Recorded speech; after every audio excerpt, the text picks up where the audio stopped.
Man, it's been crazy, huh? Yesterday was pretty wild. Everybody's yelling at me.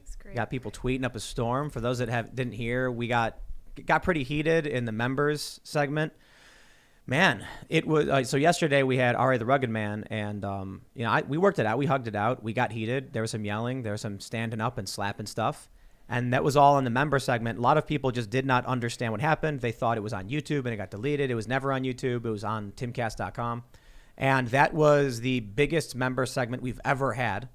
And I mean like 100 times bigger than anything we've had before, which is crazy. It's bigger than Alex Jones, and it overloaded our site, but it was crazy. And we'll talk a little bit about that in the show today, but I don't like getting carried away into the drama stuff.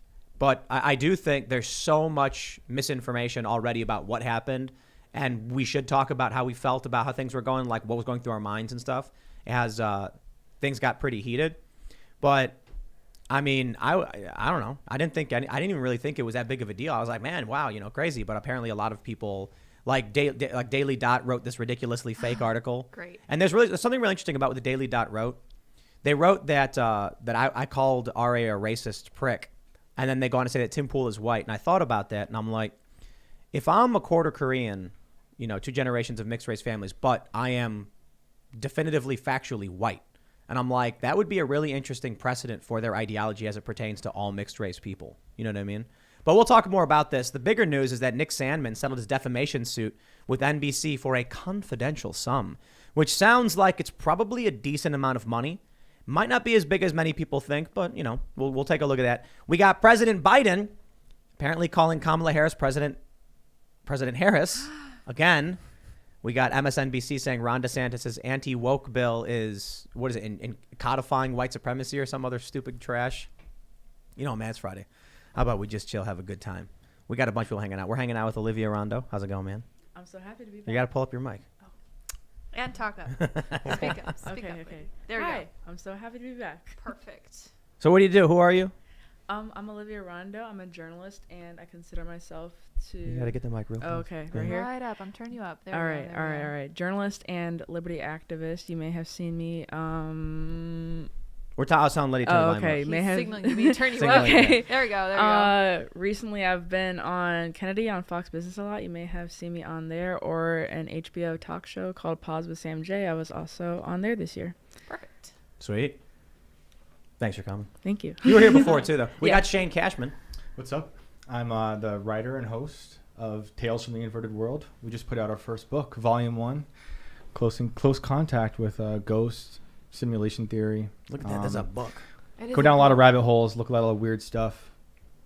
It was fun. I'm happy to have it out. So you can go to invertedworldbook.com and get your copy right now. Pretty stoked to have it out. This is someone messaged me and they were like, "Wow, congratulations on starting a publishing house." And I was like, "Is that what it is?" We are now. Surprise. Right. I was like, "Hey Shane, can you make a book?" You're like, "Yeah." I'm like, "All right." And we have a book. Boom. Yeah. And then there's Luke. And surprise! It's Luke. I'm still here. Luke apologized to me a couple times. I was like, because like people don't understand. Like I knew RA for like a number of years now, and I'm like, this would be a great opportunity for everyone to come together and to talk. And I thought it was going to go a lot different than it would. And yeah, it was a little crazy. I know I did talk about starting a fight club at the house, but that kind of escalated really quickly. It was a joke. It was a joke. But Luke was talking about bringing in like a personal trainer for people. Yeah. I did. No, I did. I hired a jiu-jitsu trainer for the house. It's in the latest vlog. You could actually watch our latest kind of exercise. Everyone in the house was participating in. We're going to be doing this weekly, and now practicing and studying jiu-jitsu in the house. Not because of what happened last night, but because this was an initiative that we talked about doing for a very long time. Now we're doing it, so I'm very excited about that. I'm already working on I'm Not That Guy merch. Sarcastically, I'm not, obviously. But anyway, today's merch that I'm wearing right now is, I would say, right on the nose. If you get it, you get it. Some people will not understand it, but if you will, it sends a very strong political message, and you could get yours on thebestpoliticalshirts.com. And then when you do, you support me. Thanks so much for having me. That was wild last night. It was like Thanksgiving dinner. Usually at my house. It was. Right? I thought it was a really, really good show. I think what people don't realize is you got to have people who disagree with you. You can't just, of course, absolutely. And not everybody's gonna articulate the way you. It's not going to be some like two smart people or intelligentsia types just sitting there being like, well, I humbly disagree, sir. Like sometimes like people just saying you're wrong, I disagree, I think you're dumb, I think you're a liar. This is the way things go, man. Do you think he'll walk away and question how he acted yesterday and like think differently about his perception of the world? I don't know. I hope so. I don't know either. I do. I look, man, I think he's racist. But we'll talk about this because we got a segment that talks a little bit. We got a couple segments actually talking about this. And I'll just say one thing on this before we get started. It was weird to me that my stance was when I was little, my family home was attacked by white supremacists. And he, the guy who's supposed to be opposing racism, was the one laughing about that and saying, so what? I don't care.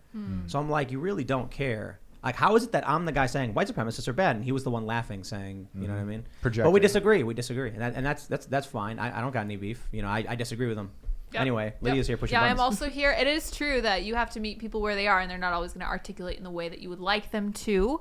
I do love that we're able to bring people on and have these challenging conversations because I don't know that people believe that people really think this, and people like him do. So it's worth learning about and continuing to grapple with. Yes. Now, before we get started, we have an awesome sponsor today. Yeah. This is the Light Bug. Go to lytebug.com, and you can get the Light Bug. It is a solar-powered or USB-charged floodlight, and that's really what it is. It's that simple. It's amazing. And you can actually use it as a USB power bank for your USB devices. So this is something, it comes with 2 big batteries. Interestingly, though, you can pull the batteries out and actually put in different kinds of batteries. This really is a brilliant emergency light device. So if you want to check one out, go to lytebug.com. You get 66% off today. And if you use the promo code Timcast20, you get an additional, I believe, 20% off, Timcast20. They say it is solar powered. Charging bank you can use as for your phone and USB devices. It's great for outdoor and emergency situations, such as car repair, fishing, camping, etc. Adjustable bracket on the back. You can actually it's a solar panel. You can actually use it as a stand and all that stuff. Cool. Battery indicator tells you 33, 66, and 100%. Check it out at lightbug.com and use promo code Timcast20. And don't forget, as Shane mentioned, you can go to invertedworldbook.com and pick up your copy of Timcast Media's first book, first of many. Shane's already got plans and working on the next book, which is amazing, and I think the next one's going to be even better. But you can pick up Tales from the Inverted World, Close Contact with Ghosts, UFOs, Serial Killers, and Simulation Theory, Volume 1 in paperback at invertedworldbook.com, and become a member at timcast.com. Help support our work directly, and we greatly appreciate it. If you want to see exactly what happened in the episode yesterday, which everybody was going nuts about, I was trending on Twitter. It was nuts. That's the latest members only segment with R.A. the Rugged Man, and you can check it out and make think for yourself, decide for yourself how you feel about it. But that was the biggest members only segment we've ever had. In less than 24 hours, over 1,000 comments on it. The views, there was so much interaction on it that it overloaded our site, and we have like hefty servers. So check that stuff out. But don't forget to like this video, subscribe to this channel, share the show with your friends. Let's talk about this first story. The media. The fake news. Nick Sandmann settles defamation suit with NBC for confidential sum. Another slanted liberal news outlet has felt the sting of justice, according to Newsbusters. Oh my. In a Friday evening tweet from the defamed man himself, former Covington High School student Nicholas Sandmann announced that he had settled his defamation suit with NBC News for an undisclosed amount of money. With little fanfare, Sandmann posted the tweet reading, "At this time, I would like to release that NBC and I have reached a settlement. The terms are confidential." Sandmann sued NBC for over $250 million. I do not think he got anywhere near that. But I certainly think this kid is going to be pretty comfortable. Mm-hmm. Now, I bring this up, and that's the gist of this story. Many of us know the history of Nick Sandmann and the Covington kids, but I want to wrap this back into kind of the current situation around what happened on this show and everything, and just say, when I'm having a conversation with someone and they're obstinate, but their worldview is based on media lies, you need to look at the Nick Sandmann case, you need to look at the Jussie Smollett case, you need to look at Russiagate, and you can start to understand why these people are trapped in this broken worldview that makes no sense. Yeah. Or even the Iraq War or the banker bailout. I mean, there's so many things that the corporate media, spread lies about that were completely, absolutely not true at all. So this Sandmann case is a very important case because this is his third win. He has 6 lawsuits in total. One of the first major wins was, of course, against CNN, that now I think should have a reputation of hurting children. I think there's an epidemic literally going on of CNN hurting children in so many unspeakable ways. Veritas released the name, too. Yes. And then there's a number of producers. There's also Jack Posobiec, who claims that CNN was hiring this first producer that did unspeakable things to children for over a year, knowing that the FBI had data on him that he was doing very illegal things to children. Again, family-friendly show here, so we're not going to be talking about that. But again, CNN, there's an epidemic going around, and it's not good for children. Well, CNN has 2 producers, but they're 2 high-level producers. It was a guy working with Cuomo and a guy working with Tapper. That to me right away, I'm not gonna come. I wouldn't say that's enough for me to be like, clearly CNN is a gigantic, crazy. But I would be like, I think it's time to actually do a deep investigation. Maybe subpoena some devices, because if you've got 2 in this short amount of time that just popped out, and they're both at the top level shows, I think CNN, I think the law enforcement, I want to start asking questions about who's working there, what they're doing. Tim, 2 that we know about. Right. What That's what I mean. Don't we know about? And then That's what I'm saying. Get in there. And then I was making a reference to, of course, Sandmann, because Sandmann also sued CNN and won successfully after CNN also hurt him when he was a child. Right. So again, I was being a little hyperbolic, a little sensationalistic there. But I'm happy to see Sandmann get the settlement. But I would kind of want to see like an apology from the outlets.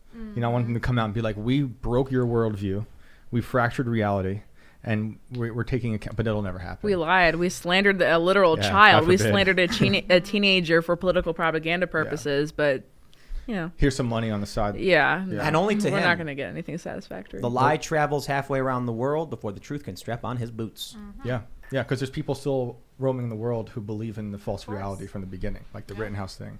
I mean, that's, I believe, what was the catalyst for what happened last night. For sure. You know, we had a dude here who was adamant in his belief about a false reality. Yeah. And it's crazy. I mean, I think collectivism versus individualism plays a huge role in all of this stuff. Yeah. But I think, as I often say, it's not left versus right. You know, it doesn't make sense. Like Vosh, for instance, he had a segment with a decent take on what happened the other day. But he called me a conservative, and by nature, then, if you're conservative, you're racist. And then I literally say abolish the police on the clip, and he goes, thank you, Tim. And I'm like, I don't understand how you could claim there's anything conservative about wanting to abolish the police, libertarian, anarchist, or whatever. But that's why I often say that what's really going on, which is exemplified by the Sandmann thing, is Sandmann thing. There are the people who know, who are discerning, who are looking for facts and evidence, and there are the people who don't and just believe narratives. And so when it comes to Kyle Rittenhouse, they are still wrong to this day. When it came to Nick Sandmann, Bill Maher came out a week after the retractions and said BS info. Yep. And I was like, Bill, you had a week. Yeah. He's getting sued too, isn't he? Oh, I don't know. Bill, look, man, I like Bill Maher for, because he pushes back on this stuff. But it's like Bill Maher is so close to getting his head out of the sand. He's so close, but he's not quite there. I love seeing his audience be hesitant to clap sometimes. Yeah. It's one of the best things. But they're scared, not hesitant. They're scared and terrified because he sometimes, like, he's not the best, but sometimes he drops a truth bomb that wakes everyone up, being like, wait, hold on. He's supposed to be telling us the narrative. Yeah. We're supposed to clap. When the sign tells us to clap, and they're like, oh, is this acceptable? And we're kind of looking around here because he does land some punches, but a lot of the times he does a lot of bidding for the establishment. If any one of these people just read, Bill Maher doesn't. Yes. That's why when it came to like critical race theory stuff, Bill Maher was kind of like, well, if they're teaching kids this, that's bad. If they're teaching that, then it's good. And it's like, Bill, Why don't you just know? read one article and you can say it's bad. But what ends up happening is, a big portion of what we end up fighting over, especially yesterday, was critical race theory being banned in schools is stopping the teaching of racism. And it's like, that's not at all what any of us are upset about or worried about. But that's what they hear on TV. People like Bill Maher, who are supposed to be the opposition, regurgitate that talking point from bad actors, and then they think we're the ones who are making it up. When when it came to Kyle Rittenhouse, that's what really kicked off everything the other day. I'm like, we've had 7 different witnesses to what happened with Kyle Rittenhouse on this show. I do not base my opinions off of like watching a random Twitter video from, some leftist progressive. I was like, I want to see the people who were there tell me what happened. Yep. And then we get that information, and I base my opinions off that. Yep. But if you base your opinions off of how CNN framed it, then you're going to be getting sued when you talk smack against people like Nick Sandmann.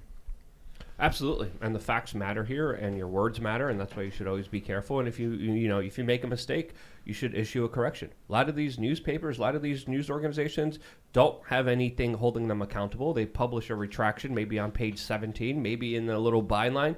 But the buildup, especially when it came to the war in Iraq, when it came to Russiagate, had huge impacts on our daily lives that impacted us negatively, that hurt people, that killed people, that literally created some of the worst scenarios, that destroyed any elements of truth and honesty in our society. And they were still never held responsible for a lot of those bigger lies. So it's good to see on a personal level some accountability, but we still have to remember, by and large, the corporate media has a long criminal past with some very disgusting behavior that they still should be held responsible for, but they haven't. I think, Ian says this a lot. He's not here tonight. He's on vacation for the holidays.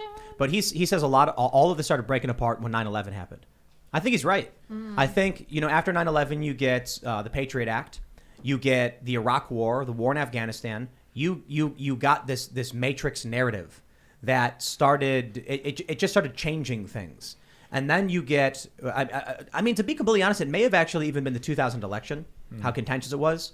But I think the authoritarianism that popped out of after 9/11 really changed how we live and work and view law enforcement authorities. Then you get this cultural back and forth. It escalates to the point where we end up with how I talk about how social media manipulation became a big prominent thing.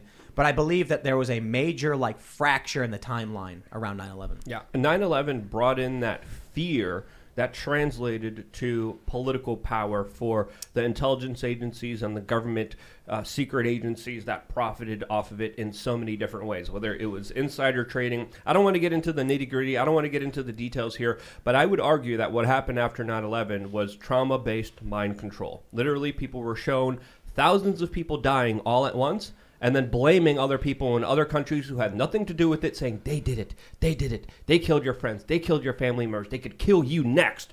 And they used that fear, that psychological warfare against the general public to say, just give us a little bit of your rights. Just give us a little bit of your free privacy. And of course, it started with just reasonable asks, and then it became more unreasonable, more crazy, more sinister, to the point where now the NSA knows almost every little thing you do. They track, trace, and database your activities. There's a secret social credit score that no one even wants to talk about. We're living in a database now where you need government permission to go to the supermarket in some places in the United States, and that is absolutely insane, draconian, and crazy. And it all started, I would argue, some people would argue it started even way before that, but I think the larger kind of snowball effect started on 9/11, and it kept rolling in this kind of trajectory of just give up your rights for your greater good, for the benefit of humanity. No. That's the biggest lie sold to people all throughout history, and it always leads to tyranny, and I think that's where we're at right now. I talk about this a lot because imagine how it is for the Generation Z that have grown up after 9/11. I'm going to date myself here. I was 8 months old on 9/11. Okay. So I grew up. I didn't know a time before the Patriot Act. I didn't know a time before TSA. I didn't know a time before Department of Homeland Security. I grew up, my dad worked for the Department of Homeland Security. So I grew up just very comfortable with authoritarianism, with tyranny. I didn't understand, even back before 9/11, you can walk up to the gate with your family to, drop them off. I thought that was a movie trope. I didn't know that was an actual thing until I was in at least middle school or high school and actually learned about TSA and 9/11. And so I think we have to really target Zoomers, because I'm a Zoomer. I know how to talk to Zoomers and actually really drill this into their minds, because they don't even realize how comfortable with the government overreaching their life. They just don't even understand it. It took a long time for me to understand it, and I still can't even understand it because I don't know what it was like before. Yeah, it's but I can another read about it dimension. and I can learn about it. I can try to educate myself about it. But that's something we really need to talk more about with the younger generation, I think. This is what I've been saying about with the metaverse, that the younger generations, like the kids born today, are going to grow up into the metaverse and be like, I don't know a world without it. Like you're saying, you don't know the world before all this stuff. Yeah. That's what's going to happen. They're doing it increment at a time. These cronies, they stay in office for 80, for 60 years or whatever, and then they implement that as generations move on. 50 years, people are going to be microchipped, and they're going to be like, I don't know a world without the Neuralink. I've only ever known the metaverse. The metaverse will be there for the next lockdown. What, Yeah. you don't need a high social credit score to go to the supermarket? You don't Well- need to well, pledge dude. your allegiance to the corporate technocratic overlords before buying your Snapple? When they first locked everybody down, when we were in New Jersey, they said don't go outside unless you absolutely have to. And so they weren't going to arrest you or ticket you, but they were like stay-at-home orders. So I had, in our backyard, we had big open space. I put on the Oculus and I went to they have a Google Maps app where you can go all over the place. Yeah, it's fun. And the craziest thing was, you know where I went?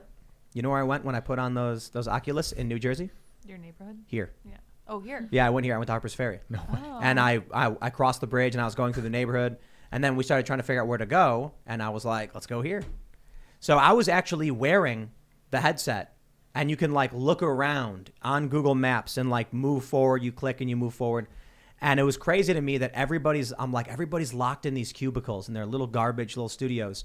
I bet tons of people have this and they use it to like calm down. Yeah. One of the craziest things about it, and I think we're going here. I'm sure a lot of you guys have the Oculus. There's a theater mode where you put them on and you turn on a movie and it's a giant theater screen in front of you and you can move your head and there's a movie theater right in front of you when you're watching movies and the sound coming in your ears perfectly. That's where we're going. That's gross. It's gonna be, they're doing linked, things now, like experiences.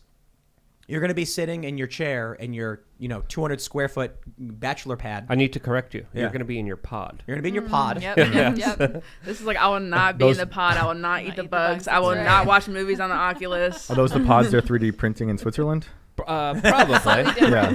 There's also a lot of Maybe. pods. Just ready to go.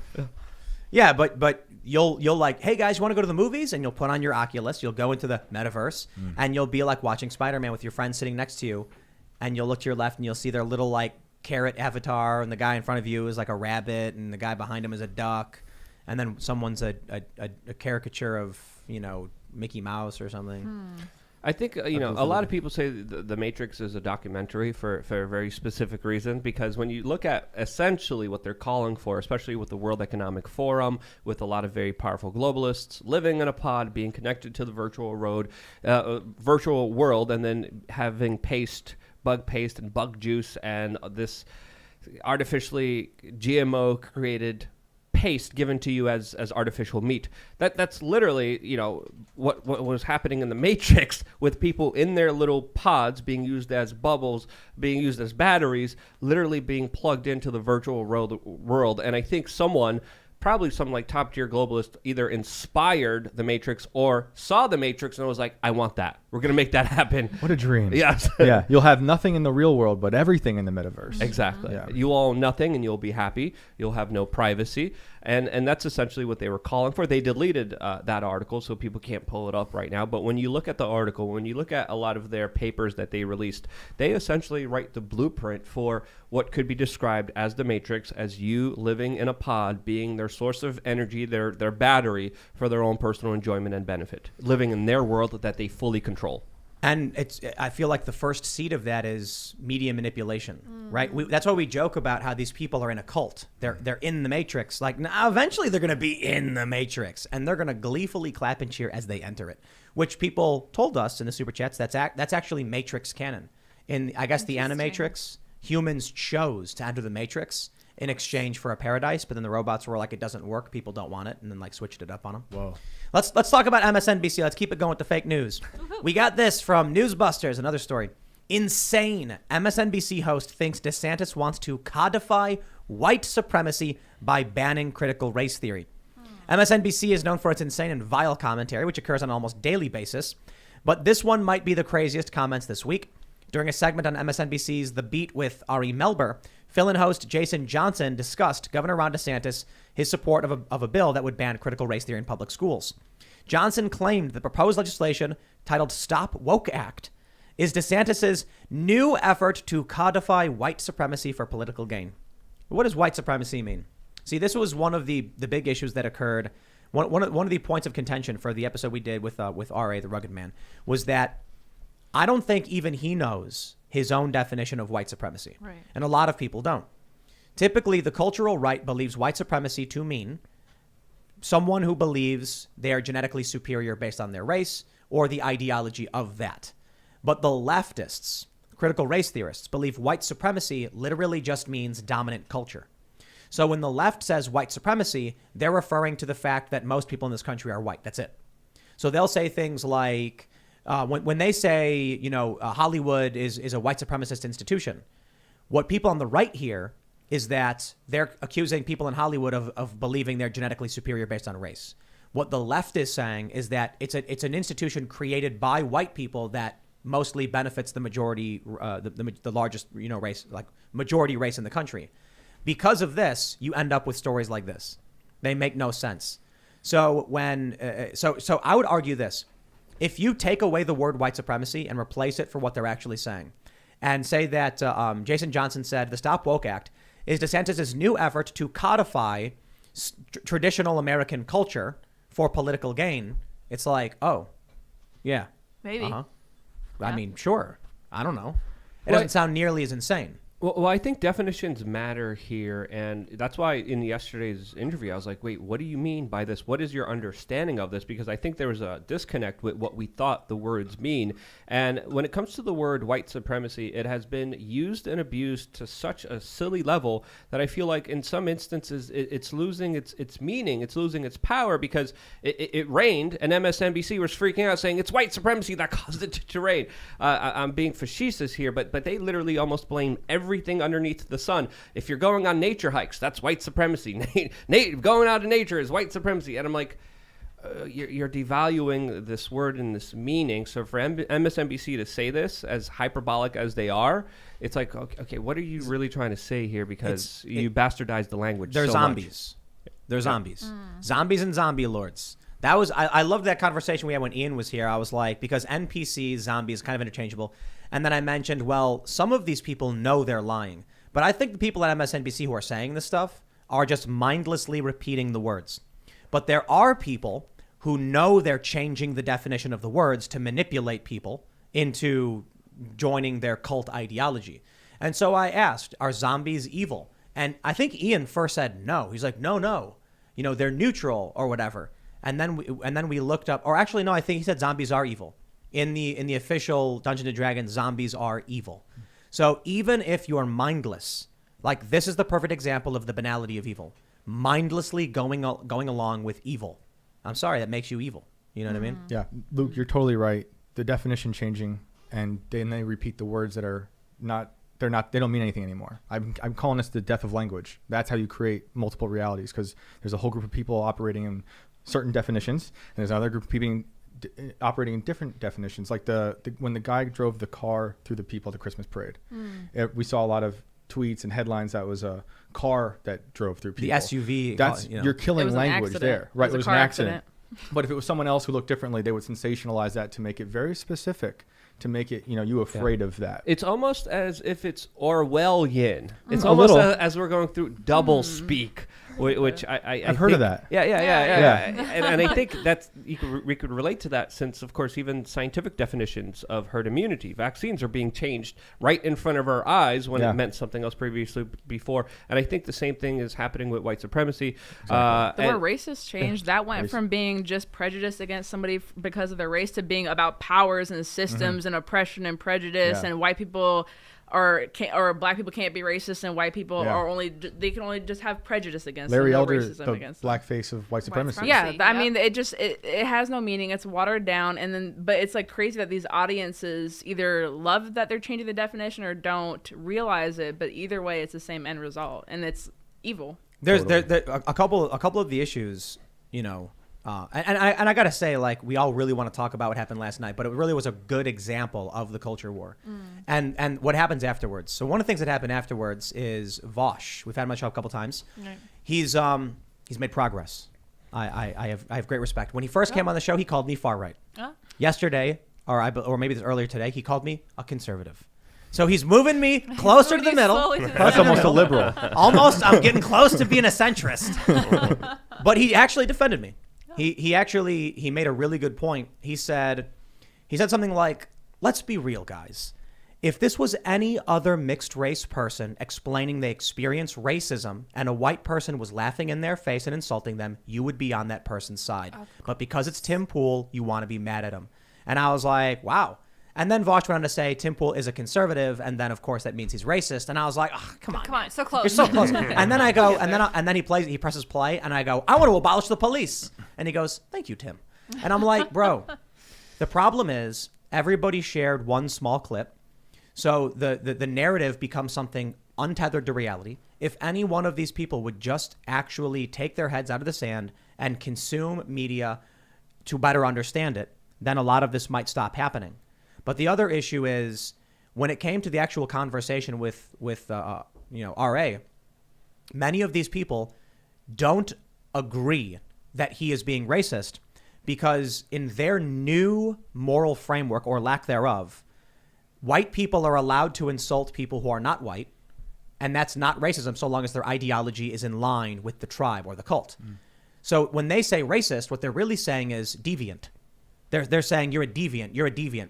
So when I call him a deviant, people go, no, he's not. He's perfectly in line with wokeness. So to them, they're hearing me like they don't hear the word racist the way we do. When I say to him, you're a racist, I'm saying you literally said that you would judge someone based on the content. You would judge someone on the color of their skin. To me, you're being racist when you discriminate against someone on their race. To them, racist just means you are a deviant from our ideology. If you were a media darling and and RA was in here with a MAGA hat, and he accused you and laughed at you, they would have said Tim Pool, Asian podcaster, to make sure we all knew he's a victim. Let me explain something that, one of the jokes that we make on the show every so often is that blonde hair, blue-eyed Luke Rudkowski is a person of color, and literal second generation mixed race Tim Pool is white. I'm like, I don't even know what is going on in their brains. But I think it's fair to say what they're really saying is deviant when they say racist or white supremacist. You brought up this point. Would you happen to have the old definition and the new definition by any chance? Because I think I saw something online. I don't know where to look of for racism? Of the term racism. Not the exact definition, but off the top of my head, I believe it was something more along the lines of what we generally believe, that it's just hate or prejudice because of somebody's race or skin color. Now, I think at least one dictionary, and just in many schools of thought, like in academia, you'll see the definition be changed to it's prejudice and prejudice plus power. So black people can't be racist because they could be prejudiced, but they don't have power in today's white supremacist, racist system. So black people therefore can't be racist, and white people can't be victims of racism because they have the power and the prejudice. So they're just nothing just comes at them. And then Luke isn't white because Slavic people experienced oppression, and Asian people in America are white because they have high incomes on average. So they've turned white into an ideology. It's a boogeyman. Well, if you look at history is filled with oppression, whether you're Chinese or Japanese or Korean or Polish. You look at, people have been screwed over throughout historically, but, do you see people leveraging that for their own kind of purposes or excuses? It's to me, it's like thinking low of somebody, and it's thinking low of yourself. And I think some of it is done deliberately. This is just my perspective. I might be wrong. Someone might be able to convince me that I'm wrong. But for me, I think something that really does oppress people is saying continually, you're oppressed, you're oppressed, you're oppressed. And when you keep putting that into someone's mind, they create an identity that is oppressed, that does believe that they have lack of opportunities. And that kind of mindset, that kind of idea, that kind of larger consciousness that you're putting out there to your regular life, that you're manifesting, that you're creating, is creating that of lack, of being the victim. I want to chase this deviant idea too, because there was something else that came up yesterday in the show that exemplifies this. When I was trying to explain that this world is comprised of many people with different worldviews, RA's response was, I said, your worldview. He said, yeah, reality. And so here's what I think happens. He believes he's in the moral majority. He believes that his ideas are represented by most people, or that, he's on the side of good or whatever. But a lot of these people don't seem to realize that when you have, 80 million people voting one way and 80 million people voting the other, certainly there are two distinct, perceptions, or I should say overarching perceptions.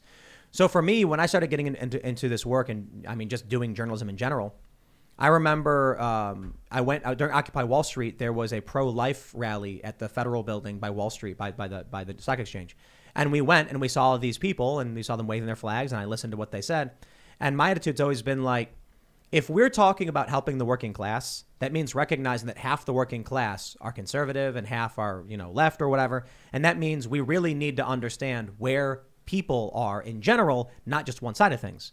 But too many of these people think 99% of the country is them, and there's this weird deviant group of people. So when they say you're a racist, they're saying you are not in line with the moral majority, which is us. Our ideology is correct.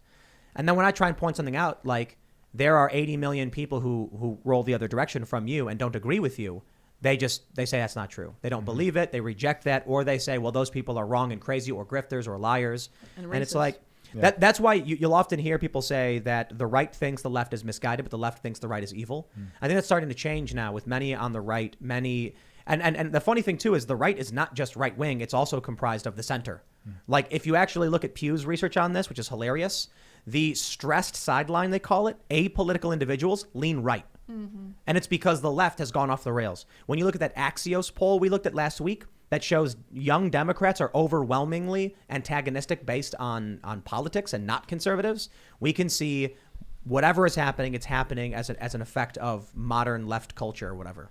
And I think it's working brilliantly to the benefit of the special interests that really kind of pull the strings, that really kind of set the news stories, that set the agenda, that set the narrative. Because let's call a spade here. There's a lot of things you and RA agreed on. There's so many things that the government does that you weren't happy about. I know, but hold on.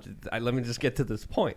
There's so many things you guys had in common, especially with your visions and your ideas and your beliefs and things that you went through that was outside of the established narrative. But on this point, it brought you two guys towards a very tense, angry moment between each other. That's how powerful and divisive a lot of this stuff is, where even if you could see eye to eye on a lot of stuff, you still fight each other. That's crazy amount of power and division. I got to stop you there, bro.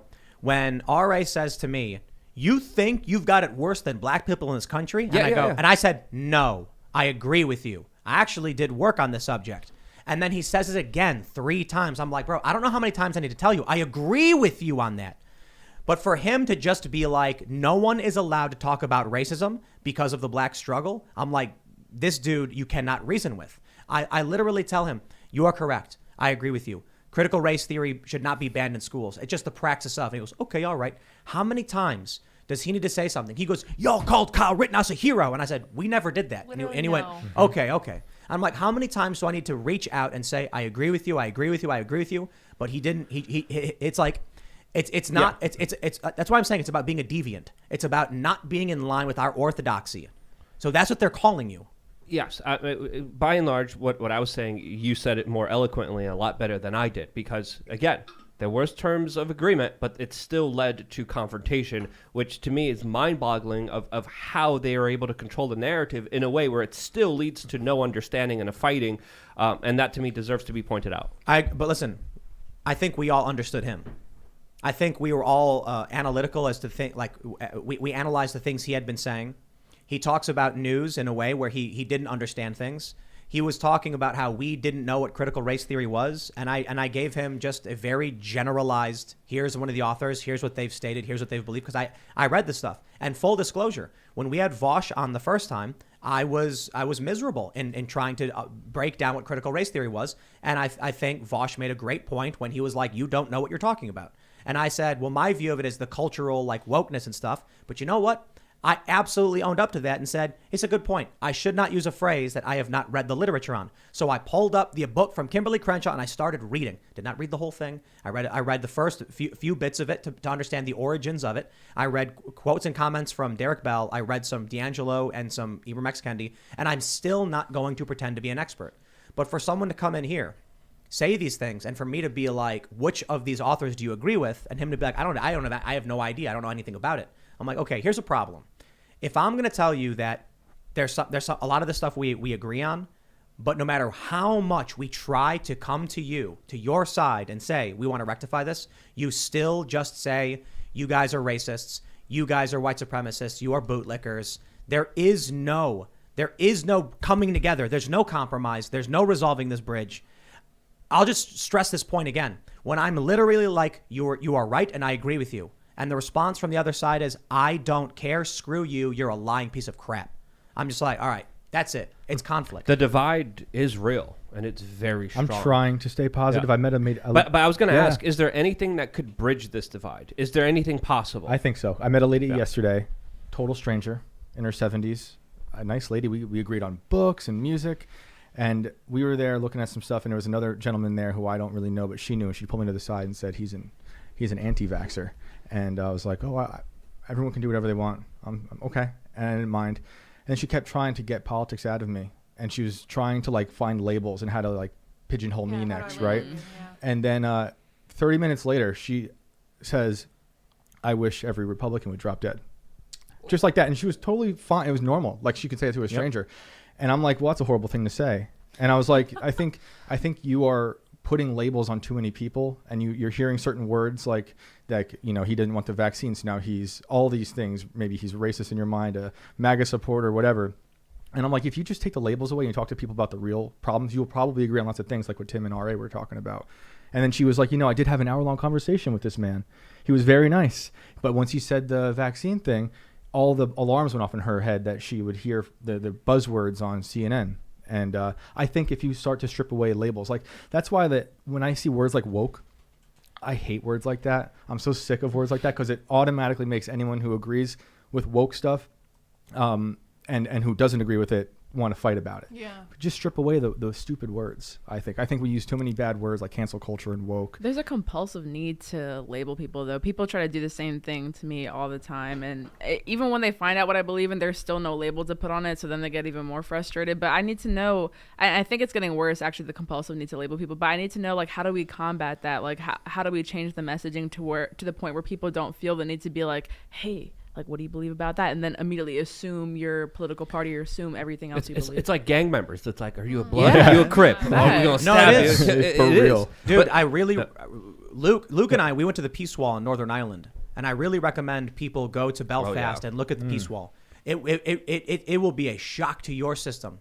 I mentioned this a lot when I went there, when we were there, and there's like, on one side it's pro-Israel, on the other side it's pro-Palestine, and I was confused, and I asked this guy who was there, I was like, I don't understand, like, what does the Irish conflict have to do with Israel and Palestine? And the dude said, whatever idea one side adopts, the other side takes the opposite stance. Yeah, it's just tribalism. And I was like, wow. And it's neighbors living next to each other with huge walls dividing them. Literally, neighbors rioting and fighting each other to the point where they're killing each other. And they're neighbors. They live in the same kind of country. They kind of have the same identity. They have a different kind of religious point of view. But that divide is so strong and crazy, where they literally burn effigies of other people's belief systems and representatives in celebration in defiance of the other side. So that was a surreal experience to see that larger kind of, some people call it a festival, that literally leads to marches and fights and riots in Northern Ireland, which was absolutely crazy to see and experience myself. That's just one small area relative to the rest of the world.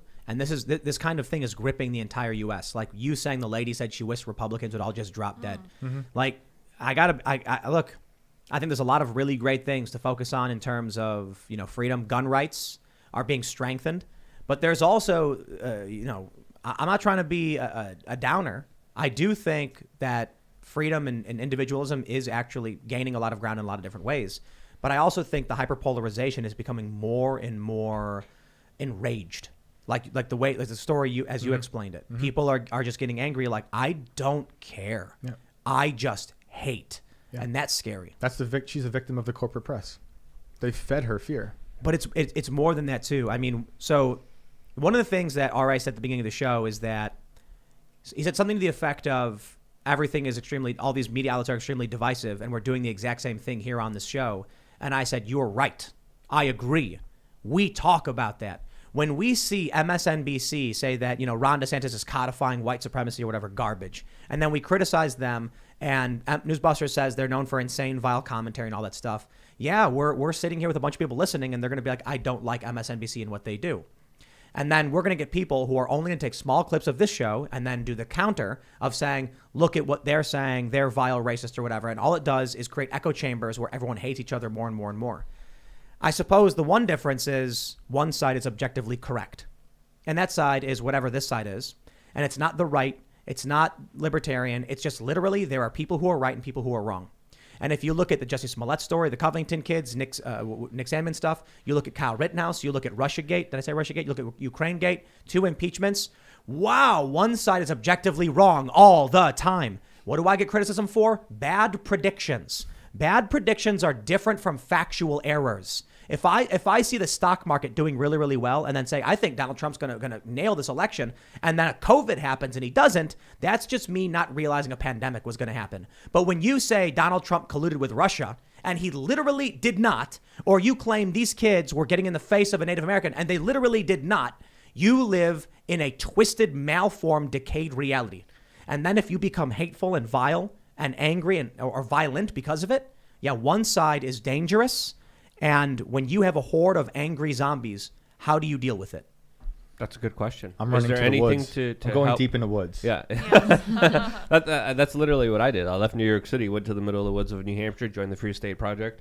But is there anything that could help? And again, I made this argument. I don't think we should call them zombies. Because there are people who could go back from that state of watching the corporate media to waking up. Zombies you can't bring back to life. When it comes to corporate media heads who watch the fear-based mind control, people could come back from that. People could come to an understanding and say, hey, I could see that. So I don't think we should call them zombies because I think that kind of furthers the divide. But let's just call them zombies for now. Man. Is there anything bringing them back to life? And is there anything that could heal the divide? Do you guys...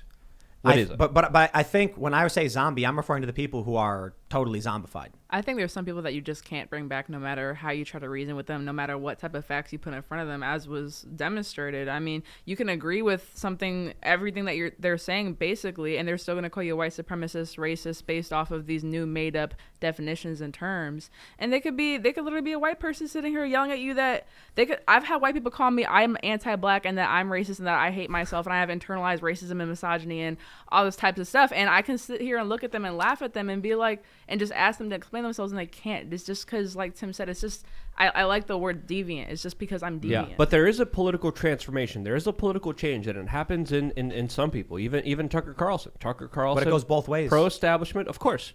Pro-establishment, pro-war. CNN, MSNBC, toting the line, giving it, repeating the speeches. Now he criticizes the Republicans, criticizes the Democrats, criticizes the intelligence agencies, and does something agrees with Glenn Greenwald. Yeah, has Glenn Greenwald on his show, and that's big for Glenn Greenwald too. And Tulsi Gabbard on his show all the time, right. And rages against the kind of intelligence state. It's a new political faction. So like some people would consider him a zombie that has a zombie lord to someone who is come back to life and is now helping people awaken from this zombiness. There's an article that Daily Dot wrote about what happened here. And it was just like, it's crazy how they just don't watch the show. They don't care to get the facts straight. But one of the things they point out was that in the clip, I highlighted a documentary I did on Ferguson and what the black community was going through with going on tour and racism. And they said, but Tim Pool failed to mention that he made that before his politics did a 180. What? So let's assess that real quick. If I literally pull up a documentary I made 7 years ago and say, I completely agree with this message for the documentary that I put together 7 years ago, how have my politics changed if I'm literally like, this exemplifies my view on systemic racism? Quite literally, it's the same political opinion as when the documentary was made. And I'll tell you this too. They wanted me to say a line in that documentary I did not say. They wanted me, the final line of the documentary was that the police of St. Louis were created by and the descendants of slave catcher patrols. Wow. And I was like, that's a little too much, guys. Mm-hmm. And it's not necessarily untrue in some contexts, but it's mostly not true. There are some police departments where they started as slave catching, and then most police departments, and I looked all this up. They were just ideas and institutions that were adopted from, I think, France and other European countries that we decided to implement here as we expanded sheriff's department and law enforcement. So I'm like, that goes too far. That's what they wanted in it. Mm.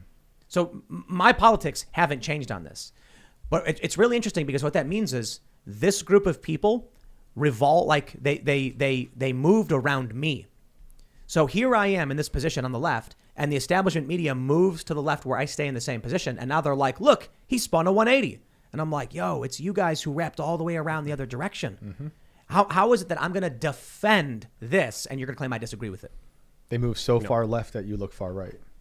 And I haven't moved anywhere. Right. I'm always just like, Same hey, it's ideals. wrong to be racist. Yeah. Like what I don't know, I gotta say, this is why I'm really pessimistic. And at the end of the member segment, I said, I think racism will never go away. Right. And it was because of people like R.A. It was because he is a white guy who claims white people are privileged, who thinks he's justified as a white man to tell minorities what to do and laugh at them when people talk about their problems or experiences of racism. He laughs in their face. Yeah. And I was like, why would that go away?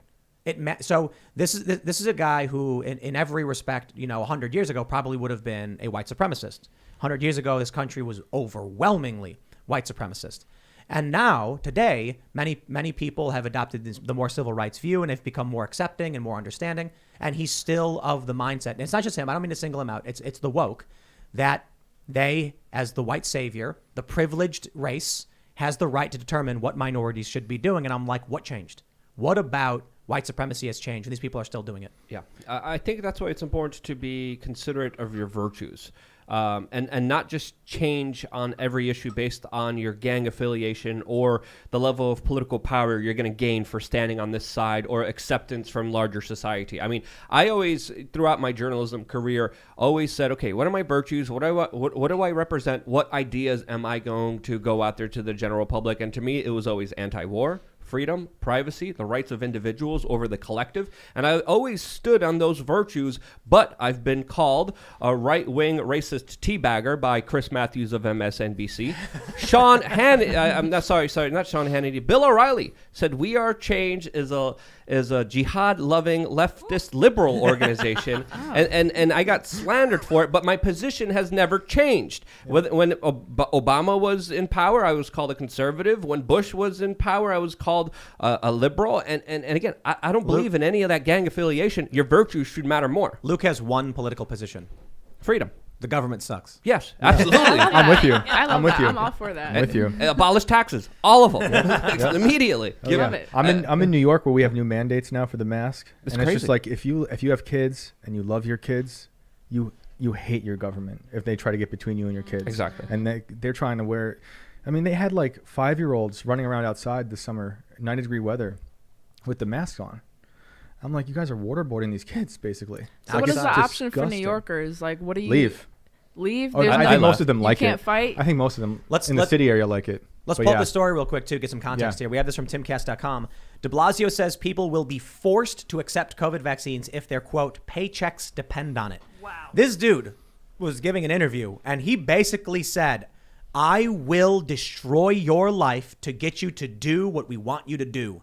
And I was just like, if you want to live in that city and you want to live under his boot and lick it, They like it. feel free to do it. If you I want, would, I'd leave. If you want to Oh, call yeah. anything white supremacy, that's it right there. Yeah. If you look at the vax mandates, who it predominantly affects, the consequences of it, especially in New York City, especially with people of color. Holy frickin' His name's cow! Wilhelm. Yeah, too. right. I mean, look Wilhelm. at I just call him Bozo the Should we Clown. call him Kaiser? Yeah.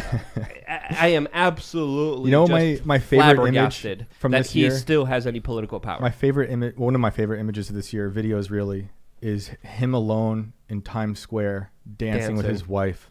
When everyone Yeah, was dude. not City. allowed to be in there, When- everyone oh. was told, get away, you're not allowed to Yeah. come to Times Square. It's a mad Only king. the special elites, only the people who give out the orders Yep. will be celebrating and dancing in the middle of it, as the order followers will kick everyone out. Yeah. It was disgusting. Look at this. And the New York Times made that one of the photos of the year that they were celebrating and toting as something great. Yeah. They didn't show Bill de Blasio dancing there by himself with Yeah. his wife, with Look at police this, man. officers Yep. protecting them. Yeah. Meanwhile, the look at governor's this. a mass That's sick. murderer. Oh, Yeah. They kicked out everyone from Times Square, and then they had their private dance. So you can have a little Yeah. prom night. That's Yep. cute. It's cute, right? So this so is, cute. listen, man. I think I like your point that people with kids, people with families should leave. There's really nothing that they could do. And I will not fault anybody for leaving if there's really nothing else they can do. But I did write a piece for Timcast. It was in August, I think. It was called Here's How New Yorkers Can Fight Back Against Medical Mandates, where I interviewed somebody from the New York Young Republican Club. And they talked about basically how they're like staging like sit-ins and anti-mask protests and rallies. And I think non-compliance is like a truly American virtue. I mean, it's what basically birthed this country and birthed this nation. And I would hate to just have everyone retreat when I think there is a silent majority, and I think it's time for them to speak up. And I know everyone's so tired of everyone saying, "Oh, silent majority," but I think it's a real thing, and I think people are scared. And if you can afford to not leave, and if you can afford to, not comply, I think you should. I totally agree. Were they in the city? Yep. Yeah. So like that's a different, like the city is a whole different world from the rest of New York. I said this last time. Like this, New York City is a little pea at the bottom of the state that kind of dictates the policy for the rest of this giant state. And they vote sometimes overwhelmingly red while the city votes blue. I would hope for non-compliance if you can. That's the way to go for sure. Non-violent civil disobedience. Yes. It's as simple as people just being like, no. Just say no. And then we will not comply. Yeah. It's like a perfect American phrase, and it's just like we forgot about it, or we attribute it to like white supremacists or something. Yeah. Ben Shapiro did not forget. Daily Wire guys did not forget. Yeah, that's like beautiful. they're all their logo icons, avatars, or whatever. Yeah. Or do not comply. We will not comply. It's crazy how. But they also retreated. Like they left a state that was pretty dystopian, like New York. But it's good to say not comply. But I also think I don't blame sometimes those them for cities. that, though. It's I kind don't of blame a them at FU. all. It's kind of a FU, and it sends a message to the state. I think it's kind of good in some sense because it does send a message, and I think that people are going to look at that and be like, "Hey, we need to make a change," or "Hey, something's up." Yeah. Some people argue that you're voting with your feet. Right? Yeah. By staying in New York City, you're paying their taxes, you're a part of their workforce, you're incentivizing people to say, I will control every aspect of your life, and you will obey, and you will live underneath my boot. No, I won't. I'm going to go to Florida. I'm going to go to New Hampshire. Right. I'm going to go to West Virginia. I'm going to go to Texas. I'm going to go where my rights are respected, where my money actually goes towards the greater good, and doesn't go towards discriminating against people, doesn't go towards giving people less opportunities because they didn't do a procedure that a government bureaucrat wanted them to do. And it's sickening what's happening in New York City. And there are some people standing up. There was recently a large number of people arrested because they went to restaurants and they said, hey, we're not going to comply with the whims of government. We're not going to ask the government permission and get their permission slip to eat here. And they were asked to leave. They said no, and they did sit-ins. Yeah. Cops came in, they followed orders, and they arrested them. How isn't this weird? It's just so weird that the way politics is evolving in this country. I've always been on the side of businesses should apply should grant access to public accommodation for members of the public. But now it's crazy to see many people on the right arguing that. You know what I mean? Mm-hmm. Like before, it's just. I don't know, man. I saw a really crazy image of a building, a vaccine warehouse being burned down, and someone on the right being like, "This is how you stick it to authoritarianism, whatever." And I'm like, "Bro, that's an Antifa tweet." I'm like, "What is going on?" I think that the difference there is their anger is rooted in something that's really happening, and sometimes the things that Antifa are rioting. They're rioting over manipulated realities. Yep. Like exactly. inflated numbers of deaths, whatever. Like I had a friend who would tell me like thousands of black men die, a year by cops, and I'm like, really? I don't know if that's the number. It's like 23. I would show her the number. She would say, well, the numbers are systemically racist, and I was like, and then I'm racist for showing her the systemically racist. Oh my goodness. I had a friend, and they were posting stuff about the migrant crisis. That was wrong. So I took the refugee document from the UN website, sent her the link, and said, "Hey, just FYI, what's going on here is X, Y, and Z." The people coming from so there's 3 Mediterranean routes. There's the Western, the Central, and the Eastern. I don't think it's called Central, but there was 3 routes. One goes through Spain, one goes from Libya through Italy, and then one goes through Greece through Lesbos. And I was just like, the people who are coming in through Greece are the refugees from Afghanistan and Iraq. And the people who are coming from the central and western routes are economic migrants from Nigeria and other countries. And then she just said, "Screw you," and blocked me. Oh. And I was like, I don't know what just happened. She slapped your microphone. I didn't insult her. I didn't call her name. I had one friend. This was crazy. Someone I talked to all the time. We hung out a lot in New York, who told me that they now believed in conversion therapy because so this is crazy, right? Check this out. If you talk to someone on the left, they will cheer when you hear someone say, like Canada has banned conversion therapy. They'll go like, yay. And I'm talking to this friend. She's a woman. And she was saying that it was transphobic for people to not want to date people of the same sex if they were transgender. And so I was like, all right, hold on. Let me like, I'm trying to understand you. so I was like, you're a woman and you're attracted to men. And she was like, yes. And I said, so you're saying that you personally are attracted to people who are biologically female, who have female genitalia, but have transitioned. And she said, no. And I said, so do you think that's transphobic? And she said, well, I could learn to like it. Ooh. And I said, isn't that conversion therapy? That sounds like grooming. Like changing trying to it convert does. someone's sexuality. And then she got really mad and said, no, you're being transphobic. And I was like, I thought you were being transphobic. I was like, all I did was genuinely ask. She blocked me. Yeah. But to be fair, she deleted all of her social media and said, I can't take this anymore. And I think what really happened is, like when we talk with RA, these are people who are on Facebook. These are people who are on Twitter. And they get a worldview a bubble world from the group they follow. Yeah. This is what people need to understand. Who you follow on Twitter, if you're active on Twitter, is shaping your reality, and it can be distorting it. So they say so I follow a lot of conservative personalities, a lot of leftist and liberal personalities. I follow Hassan. I follow Vosh. I follow a few other people. I don't want to get anyone else dragged. They're famous, so I'll leave it there. But a few other like lesser well-known leftist journalists, as well as all the mainstream publications, Vice, and that way I'm seeing what they're saying. I'm seeing what people are saying, and I get a view of both, groups. But a lot of these people, like this former friend of mine, was probably only on Facebook in a group of friends who were all regurgitating the same woke garbage.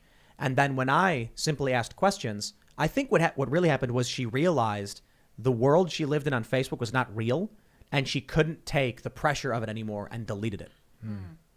Scary. I would even go further. It's not who you follow. It's who the big tech algorithms decide you see, because now it doesn't even matter because they curate a lot of the timelines. Twitter is still one of the few places where you actually see the people you actually follow, but most social media, especially Facebook and Instagram, they have a carefully curated algorithm that they have even done psychological studies on that could create certain emotional outcomes. And I think there's a correlation between the mental and wellness of just people going down dramatically with the onset of social media. But it's not just our personal well-being that's being affected here. It's not just our mental health.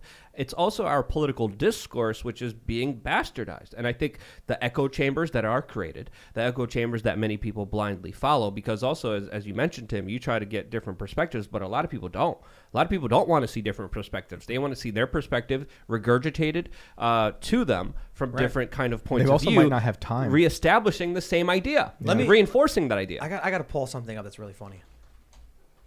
But keep talking. I think this is my crazy wacky theory.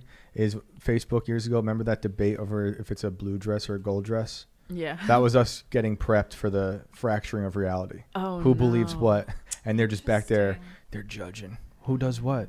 Like, you should do a report on that. I can't do it with Facebook and Instagram now. I think I'm shadow banned on Instagram. Even when people do see my post, half the time it has that warning over it, like fact checkers have deemed this false, and it'll be like the most mundane thing. It's a badge too. of honor. It's not even crazy. I saw something on Twitter earlier. It was someone talking smack on vaccine mandates, and right below it was a promoted Pfizer tweet. Let me pull up this story for you guys.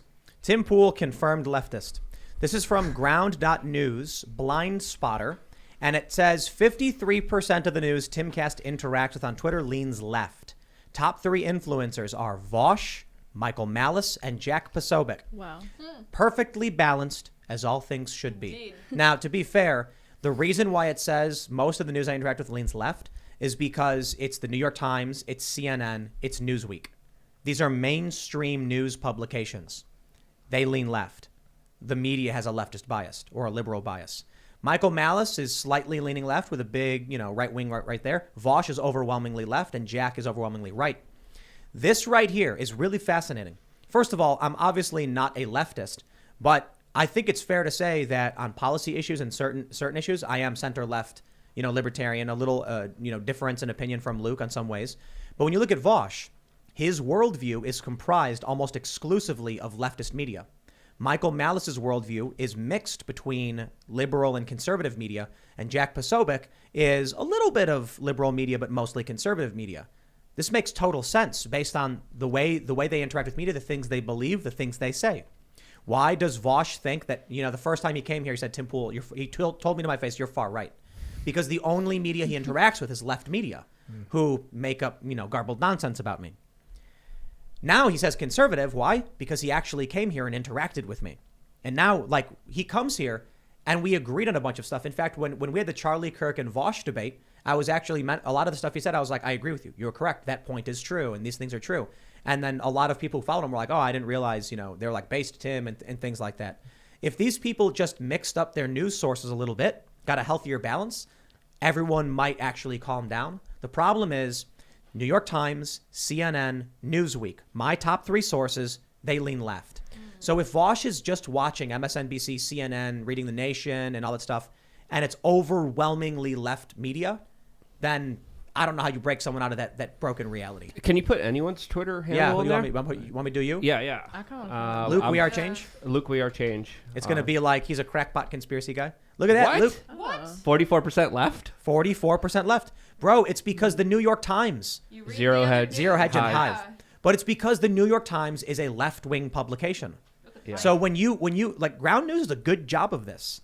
Huh. Look at that. Thomas Massey, Glenn Greenwald, and Cernovich are your sources, and Nice. Glenn Greenwald is very left when it comes to the media. Yeah. Wow. And then you've got Cernovich, who's very balanced. Yeah. Interestingly, look how small the centrist is in Cernovich. Massey's got a little bit bigger one. Interesting. Luke, you've got a 21% moderate. Let's see. Let's go back to mine, because what was the percentage of moderate for me? 23% center. But most of it leans left. Why? The mainstream press is a liberal media machine, and this proves it. Let's jump over to Vosh. Look at this. He only interacts with 64% left wing. The New York Times, the Daily Beast, and AJC. What percent? I can't even see the percent tiny. of right. Shuan Head, Ken Klippenstein, and Hassan the Sun, all overwhelmingly left personalities. So Vosh's worldview is inherently broken because he's not consuming media from other people. He's in an echo chamber where he hears what he wants to hear. And I mean no disrespect. I respect that he was actually being fair to a certain degree when he was talking about the RA thing. He like he said, if it was any other mixed race person complaining about racism, you would be on their side. But because it's Tim Pool, you don't like him. He is correct about that. You know what I think? Vosh, I think, is a smart guy. I think if he actually started adding in some non-left-wing news, even like he needs to mix in a little bit of conservative sources. He'd be like, well, hold on. Wait, this right-wing source says X, but the New York Times says Y. Where's the break here? And I'll give you a really good example. The Washington Examiner reports that the January 6th committee admits to doctoring the message from Jim Jordan to Mark Meadows. That is a fact. What did the Independent report? Jim Jordan confirms he sent message to Mark Meadows. The objective truth is the message was from Jim Jordan and it was altered. Now, if you only read the left source, you probably don't know it was altered. Really good example when we had Hunter Avalone on the show. And he said Joe Biden didn't do anything wrong with the quid pro quo, and he didn't know anything about Viktor Shokin and Zlochevsky and anything that happened with Burisma. And I did. Because not only did I read the conservative outlets, the mainstream outlets, I literally read Ukrainian news sources on what was going on. Mm-hmm. So if you have people like Vosh who only consume echo chamber content, that's what you get. Shuan Head, look at this. Even Shuan Head is 76. She's worse than Vosh. But she does have 13%, conservative in there. And she just interacts for the most part with people who are on the left. This is really interesting. Let's take a look at a conservative personality. Jack Posobiec. He's overwhelmingly right-wing. And he consumes media from people who are also overwhelmingly in the right-wing sphere. I think it's fair to say you look at how people consume news and you can predict their viewpoints and how they view the world. I think everybody, even Jack, should be reading a lot more of mainstream news sources. Mm-hmm. Well, I say Jack should read more mainstream news sources because he's clearly getting more right-wing sources. And, Vosh should read more right-wing and independent sources because he's clearly getting nothing but mainstream sources. You should treat it like crossing the street. You don't only look right when you're crossing the street, especially in New York City with the crazy drivers that they have in there. You look left and you look right before crossing the street. And I think, that's a perspective that's gone for a lot of people. A lot of the people don't want to face a different reality than the one that they're codified in, the one that they feel safe in. And a lot of people do feel safe by having their kind of political voices reinforced, their beliefs reinforced. And I'm a big fan of just waking them up, shocking them as much as you can, and having them wake up to the true reality of the world. This is why I think right here we have Ben Shapiro. This is why I think Ben Shapiro is so smart, so quick, and why he's his opinions are crafted by facts, and he doesn't get everything right.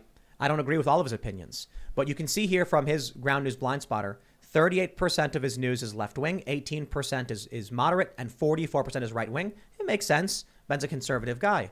He follows people who are consume middle of the road across the board. Look at this. Steve Miller, Red Steez, a healthy news diet in the middle.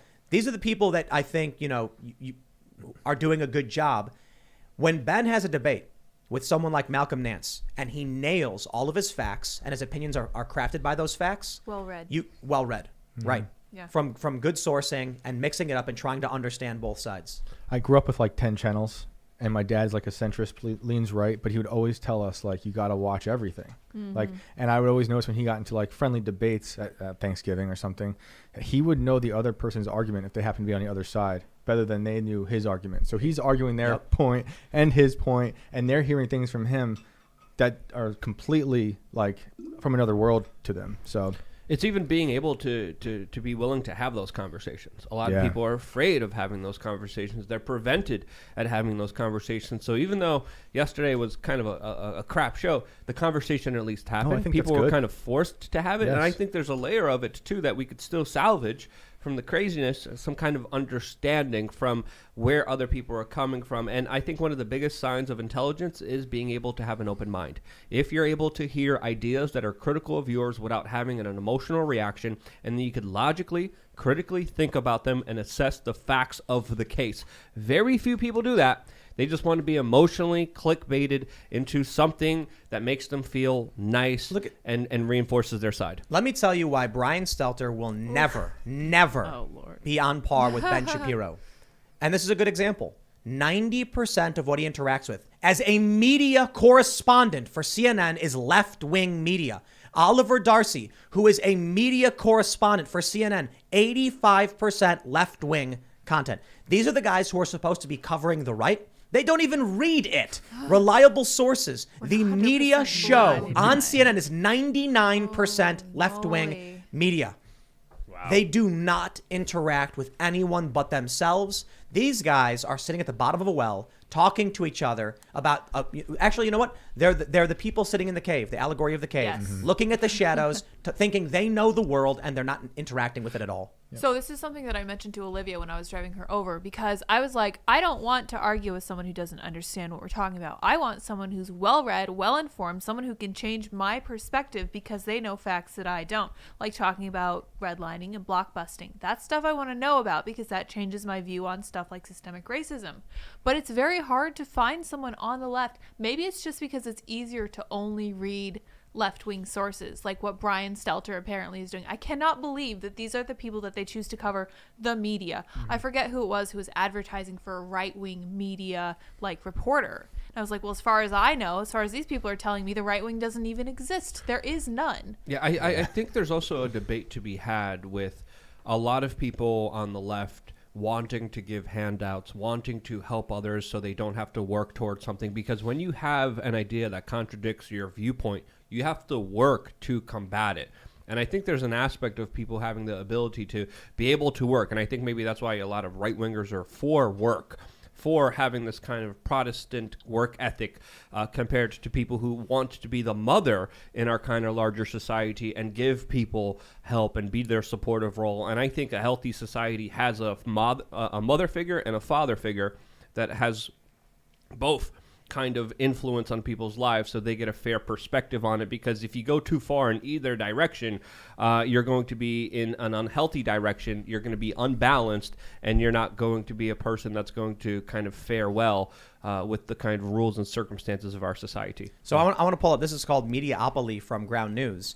You can see 32% of the news Tim Pool interacts with on Twitter is media conglomerate owned. Tim Pool is a slightly concentrated news diet. So you can see 11% of the news I consume is independent, or I think it's interacts with. Mostly mainstream media, then private equity, then wealthy private owners, telecom companies, and other. I want to do this. I'm going to pull up. Look at all this. Let me go back. I'm going to pull up Luke, We Are Change. And I'm willing to bet Luke has here's my bet. Luke's going to have a big independent media bubble. What do you think, Luke? Probably. You think so? Yeah.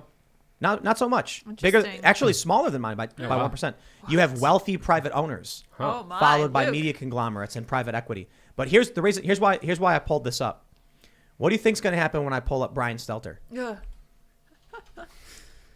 Let's find out. Brian Stelter, media reporter for CNN. Oh, he's overwhelmingly telecom companies. Now that's probably because CNN, because he's within the CNN bubble.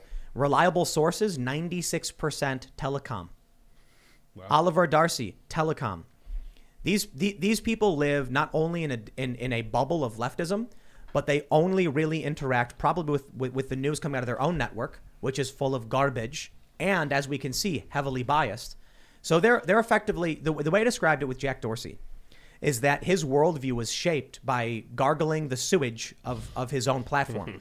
He created a platform. It had a negative effect on society, producing extreme activism. He then consumed it all and came to believe the garbage coming out of his own machine. Stop it, man! You're giving me I visuals here. I gotta of say him though, literally doing that. I think Jack Dorsey has been unleashed. I think he was constrained a bit by Twitter, being the CEO. Now that he's out, the one thing he tweeted was transitory in quotes.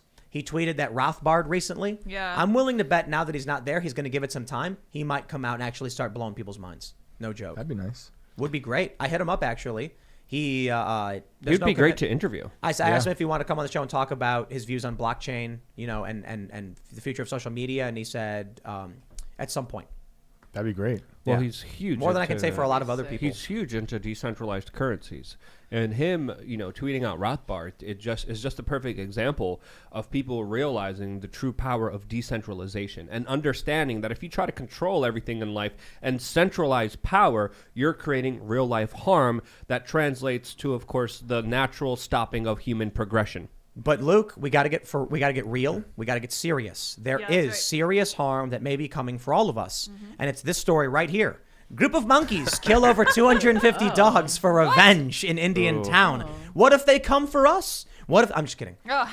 Wasn't there a movie about it's Friday this? night. Yeah. Still fear Friday night, and we're gonna leave on a. This is not actually a good note. This is actually terrible. horrifying. Yeah. This is volume 2 of I our don't book. like I that. read I read the story and I felt depressed. Like, seriously, it's sad. Yeah. What's happening? Is there video? There's video of Oh it. my No. goodness. Watch video. Don't play Group it. of monkeys. I need to know what happened. No, this is a video of them rescuing a puppy from the monkey. So look at this. good. A group of monkeys in a small town in India took revenge on the local dog population by throwing them off the top of buildings and trees. It's reported the monkeys have killed about 250 pups in the process and are targeting villagers. The monkeys, located in Malagaon, India, started the rampage after some of the dogs allegedly killed an infant monkey. News 18 reported that when the monkey sees a dog approach, they catch them and throw them from a significant height to the ground. In the neighboring village of Lavul, the monkeys have eradicated all of the dogs. After all of the dogs were killed in the village, residents contacted forest department officials to catch the monkeys. But when officials attempted to catch the monkeys, they were unable to capture a single monkey. Villagers believe the monkeys are taking revenge on the dogs. Now, villagers in Lavul are being chased by the monkeys. Some have even been attacked. Quote, "We've seen that when an individual is attacked in some way, the likelihood of them attacking someone related to their aggressor is higher. Typically, there's a preference for attacking a third party associated with the original aggressor as opposed to the actual aggressor. For the most part, these acts of revenge take place shortly after the attack." All right. We got real serious throughout the previous segments of the show. That's and an insane this one's actually kind of a messed up story, but at least we Really can wind sad. down on a Friday night and get our minds out of that dark place and talk about monkeys. The which dogs is- are reading too much Brian Stelter. Yeah, that's probably what it is. The monkeys are. Yeah, maybe the monkeys were. Yeah. The Someone is here. monkeys are. The are- monkeys. I was gonna make a communist reference, but I shouldn't. No, I'm gonna no, stop don't do myself it. there. The monkeys have been on Facebook reading about Yeah. how dogs are evil, and they just true. wanted all the dogs to drop dead, and they went out there and started throwing dogs off roofs. I Some I monkey spent supremacists. I spent some time in India. The monkeys there call the shots. I mean, seriously, if you're I mean around the Taj Mahal area in Mumbai, They like the in ones New Delhi, pickpocketing. That's Out in the that's streets. also in Thailand. That looks like fun. There's literally people making money off people going on beaches. Monkeys rob them, and then you pay the locals a few dollars, and they'll get your stuff back. Jeez. But in India, especially outside of the Taj Mahal, there's monkeys running around all over the place, and they're like, if they want something from you, they're gonna get it. We need Very easily. Cassandra's view on this story. Yeah, I was need thinking to, that. She's become a bit of a monkey expert. Yeah. Oh yeah. Did you guys see that crazy video where during the lockdown the baboons had no food, so there were Yeah. roving gangs of baboons attacking each other for food? Like it was like they went Bloods and Crips, you know? Like We're the in a tribes. dystopia. Yeah, you We're know there. that's Yeah, what we're I there. you know This This is Right. like I, Rise of the Planet of the Apes. I'm I think scared. Yeah. I think I'd like to title our reality the Omega variant. You know, like because that's the last variant. You know, Yeah. that's where we're headed, and it sounds cool. The Omega variant, and because you know we're in a sci-fi dystopia with all of this stuff going on, Yeah. and I would just like to call it that. Yeah. The only place that's safe is the metaverse. I was about to Must say be we're gonna have the true. metaverse. Well, no, that's next. part of the Omega No. variant. Oh yeah, true. Well, there's also monkey castles in India where monkeys get worshipped, and there's monkey tribes fighting other monkey tribes for the top position of their group to be inside of this monkey castle where they get worshipped by the locals and fed by the locals. So there's also stories of monkeys attacking people because of a lack of tourists in other South Asian countries, and just hordes of monkeys just pretty much running entire cities in South Asia. New think piece from Newsweek. Can monkeys be racist? Let's find out. Well, it depends. What's the race of the dogs? Are That's the a dogs great chocolate question. labs or I yellow needed they're that. labs? white adjacent. Are they? Yeah. Yeah. They're white passing. Yeah. Yeah. Maybe White a little. passing dogs. Yeah.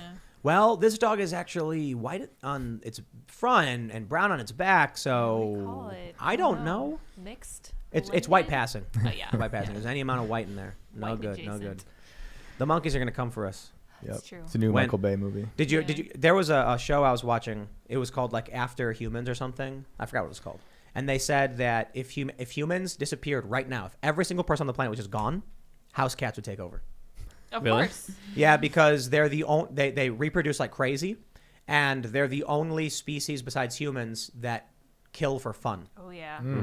Yeah, they hunt for fun, they kill for fun. Yes, they do. And so they just needlessly destroy and expand and kill, and man, cats, dude. Not a fan of cats. Oh yeah. They're, my they're cat, torturers. They, my- they literally yeah. torture animals for fun. My cat brings me a decapitated mouse. Yeah. Yeah. dead Quite things. often. Yeah. Yeah. Yeah. That's Oh. great. That's It's so great. treasure. We had Yeah. Bocus, For our you. cat. He was we went outside and he was holding a bird, a little bluebird, and then its wing was busted. So he would let it go and it would struggle and jump off, and then he would pounce at it and whack it and whack it and whack it. We had to put the bird down. It was this little tiny Sad. bird Yeah. because like it had been eviscerated, and Right. so we were like, what do we do? Like we just gotta And then there was another time where I saw him sitting in the grass looking around, and I went out there and there was a little mouse on its back just like wheezing, and then it rolled over and started to crawl away, and then he just got ready. And then he let it go a little bit. Then he jumped up and started bashing it over and over again. what So they I took a do. little stick and I put it under the hand of the mouse, and the mouse grabbed onto it. And I lifted it up, and he was just hanging there, dangling. And Bocus started going, "Ah," like yelling at me. How dare And then you. I put the mouse in a bush. I think he survived Oh, because good. Bocus was just beating him, but he Ah. didn't gut him or anything like that. Nice. Cats are brutal. Yeah. yeah. Well, Tim, nature. no, no, mouse, no, no, mouse no. rescuer. You want to know what was the most brutal thing I saw? Okay, it's one thing when Bocus is like stalking the mouse and swatting it. A mouse was walking past the chicken coop, and a chicken ran over Chickens are and grabbed it, psychos. bashed the mouse Oh with its my beak gosh. against the ground, and then just swallowed it whole. And I was like, oh my God. That's like some ancient DNA Monster pterodactyl chicken. stuff. Little living in the dinosaurs, filth. man. Dude, it swallowed just like, "Rump." Yep. That's awesome. No, that I didn't see that happen. I was told by some of the people here that like they saw it grab the mouse and just Wow. bash it, and then Wow. Yeah. and I was like, whoa. They Extra eat protein in lizards. the eggs. Yeah. Yeah, Good dude, for the eggs. they eat chickens. Yeah. Man. Chickens, Nature man. is- Do you know that is chickens brutal. will eat each Yeah. other? Yeah. Yeah. Of course they will. So we had one Pigs of our too. chickens. Yeah, Dorothy, one of our chickens was getting injured. I got to be honest, Dorothy's kind of a bitch. Oh wow. She was- rude. Hey. No, hold on. She's not here to She's defend outside. herself. She was attacking. She was bullying the other chickens. How dare she? And so the other chickens teamed up, and Roberto, the rooster, started. He would jump on her, and he wasn't doing the business because like he would just jump on her, and start pecking her head like crazy, and then she would scream and run away, and her back was all messed up. And so I looked it up. We had people comment on the show. They said if she starts bleeding, the other chickens will peck her to death and then eat the body. So we separated them for about 2 or 3 weeks. Dorothy fully healed. We reintroduced her. They're all getting along just fine now. It's fantastic. We're getting the camera set up for chickens. So there's too, hope, you're saying, for people. Yeah, you just got to separate them. Is that what you're getting at? Yeah. Well, so a couple weeks is the equivalent to a chicken of maybe like a year. Yeah, 6 Wow. months. Or a year. None of these chickens are. Dorothy's a year and a half old. Wow. The other adult chickens were born in January, so they're almost a year. So they were separated for about 3 weeks, right? So that's like maybe like a year or 2 years of their lives, and reintroduce them, and they'll be like, Shane, I haven't seen you in so long. Yeah. I can't remember why we were mad at each other. I want to eat you. But I'm okay. Are you injured? Hey guys, he is injured. That's food. We should eat him. As humans right now, we are so lucky and so protected from Yep. the realities of nature, because again, like if ish starts to get real, if there's going to be a lack of resources, a lack of food, it's going to be a very natural process of what's going to be taking place. And a lot of us are not used to nature. A lot of us are not used to the wild. Yep. A lot of us don't even understand how the wild works. And I think, with all the crazy stuff happening, I think people are going to get a very rude awakening soon. I think I'd be and okay. a very rough I was raised by lesson. like a crazy prepper, like a doomsday prepper. So Perfect. yeah, we literally had like a Go trailer like in the garage that we could like hook up and just go. We never had to use it, but I was just raised that way. I think I would Great. survive. An I think I'd be apocalypse cool. vehicle. Yes, That's we awesome. did. Yeah. That's Are there some Great. other prepper tips that you would share with people that, Um, that I you just- learned through I learned your- a lot of weird stuff as a child. Like, I mean, I was in middle school, like chopping down bamboo that just kind of randomly grew. I live on the edge of like Seneca Creek, which is off of the Potomac, and my house kind of backs up to the woods. And there's like a kind of random shoot of bamboo that shot up, I think for privacy for my neighbor. But there's a bunch of dead bamboo down there in middle school. I would take it and wrap a fishing line around it and catch salamanders and catch catfish in Seneca Creek. And I was like, that was like my little like teenage girl thing. I had no friends, and I was like, oh my god, why does everyone think I'm weird? But like just like little stuff like that was normal to me growing up. I learned how to treat and clean cambium from pine trees to Whoa. eat and make tea with. I learned how to make like flour from acorns, a lot of weird stuff like that. Are you gonna make a From handbook? acorns? Mm-hmm. Do you ever make dandelion tea? Mm-hmm. Yeah, Ian talks about that a lot. He was like, "Yo, we got to make dandelion." Lots Yeah. of awesome tea I've had things dandelion out tea. I in really like it. nature. Is it good? Yeah, I love it. Pine tea made from cambium is also pretty good. I've made acorn tea as well, or like it's kind of more of like a nutty coffee flavor if you do it with acorns. But yeah, We got probably Sweet. 300 pounds of black walnut outside. You ever do anything with that? It's apparently like an anti-parasitic or something, but you're not supposed to like eat a lot of it. I don't know. I don't know. The We day- have pawpaw like crazy in October though. I remember the day I met you, you made mulberry jam. Yeah, Yeah, it mulberry was- jam. You gave me a We- cookie with some mulberry jam. It was We made amazing. the best thing we made. So we have wild wine berries everywhere in West Virginia. I saw a guy driving on the highway pull over his car, jump out, and start grabbing berries from the side of the road. I'm not kidding. awesome. They're delicious. They're like a Chinese raspberry. We took those and we took lemon juice. Now you use a little bit of lemon juice, you're making a jam, but I did a lot of lemon juice to make a lemon wineberry jam. It was amazing. And then we put it on cheesecake. So good. I got news though. I got good news. We were trying to get this building built. We got a building getting built. Nice. We're going to have Freedomistan Timcast HQ, an official big steel construct building, 7,500 square feet, with a new studio being built out specifically inside of it. We got this confirmed today. I didn't think we were going to be able to pull it off because of the shortages and the price increases, but we finally found a company that said we can get this done. It's smaller than we originally wanted, but it's going to be mostly big, empty, open space for now. And then there's going to be a small area that's about 20 feet by 75 feet that will comprise the studio. It's going to be a second floor construct. And then we're going to have a legit headquarters in West Virginia for everything. We're still going to have this space for production and editorial and everything, but we're growing like crazy. It's incredible. Yeah, we're growing like mad crazy. It's good news. Yeah. And it's thanks to everybody who's a member at timcast.com, supporting all of the work we do. And it's a hefty ticket. Like it's expensive to do. But it's like I've been saying, we want to do a lot. We need space. We want to do the Truth in Media Foundation. We want to fact check the fake media. We need office space for this. We want to do the technology stuff. We need office space for this. So we're going to start building out the space we need. It's actually cheaper to build on this land than it would be to go buy a building and deal with it. Plus, it's going to be made to order, so it's specifically for us and everything we need. Man, it's crazy that we're getting this stuff done. So hopefully, I'll put it this way. The fact that this is all happening is the best evidence that we are winning, that success is not only possible, but it's happened before, it's happening now, and is going to continue happening. So that's good news for it's a very optimistic thing, I think. Definitely. And I also want to add, because someone super chatted this, that I am in fact a Pokemon. He is, yes. It's a Pokemon called Very Tim Pole. cute. Literally, it's called Tim Pole, Isn't that and cute? it's the Pokemon wearing headphones. Kind of looks like you. It does, doesn't it? And it's got the same colors. Isn't Same that eyebrows. weird? Yeah. Isn't that really weird? Who came first? I love him. Tim Pool was made well before I was using. It's really crazy.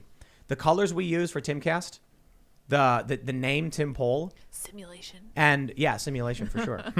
But we use the teal and the black as the colors on the website. He swims. Isn't that weird? Yeah, that's weird. Tim Oh, Pool. he's a Maybe the tadpole. true version of That's you cute. in the alternate reality, Is a this part of little this thing? larger kind of consciousness that we're a part of, was just kind of trolling.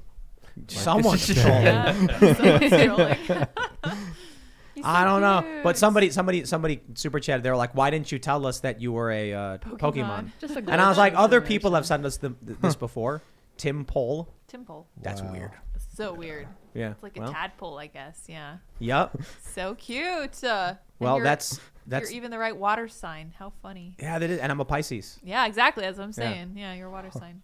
Crazy. That's funny. I love So it. do we live in a simulation? Pick up your copy of the Inverted World book and That's read right. all that. Perfect. Look at that. InvertedWorldBook.com. Yep.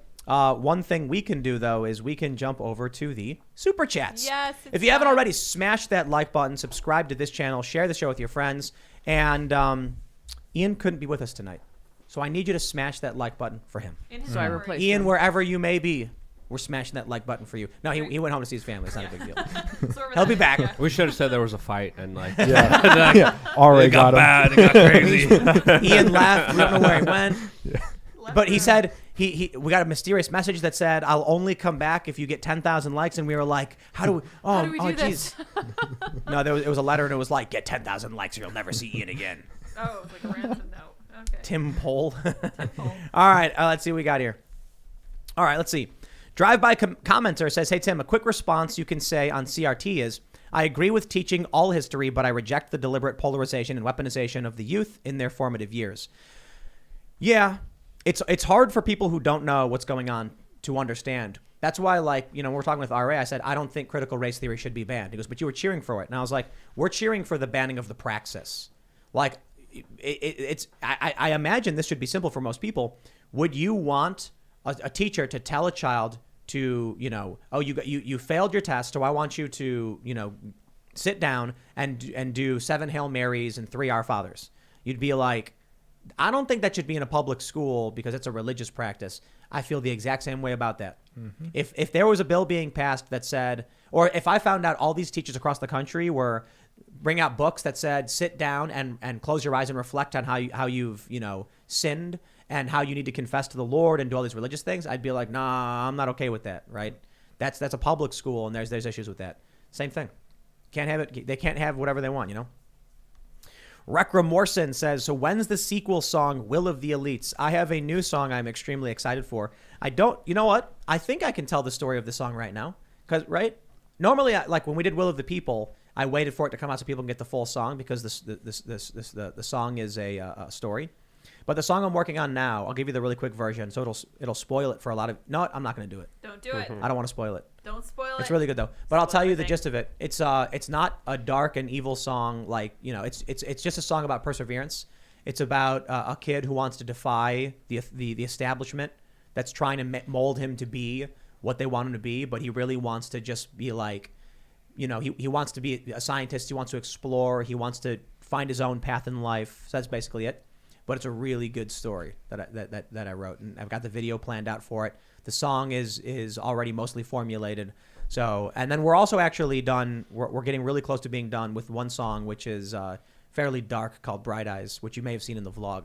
You can check that out. We got Pete Parada laying drum tracks for us. I could not be more excited about that. As a huge fan of The Offspring growing up, and then having Pete, help us with the drums is just absolutely incredible. Pete, you rock. Thank you so much. All right, let's read what we got here. The Physicality channel says, I'm not that guy. Which guy? Which guy is he referring to? I don't know. I have no idea. Daniel Caven says, Tim, I am 25% Japanese, and it was always my leftist friends that would say it doesn't count. I am the same age as you, and when I fly, I get pulled also. It's the weirdest thing that, I don't know, man, that you have people who say there's no possible way you could experience racism, and then they claim they're not the racists. Mm-hmm. It's just weird. Anyway. Alan DeJane says, if one wants to ask others to relate to their struggles, they must give credence to others' struggles. Understanding works best as a two-way lane.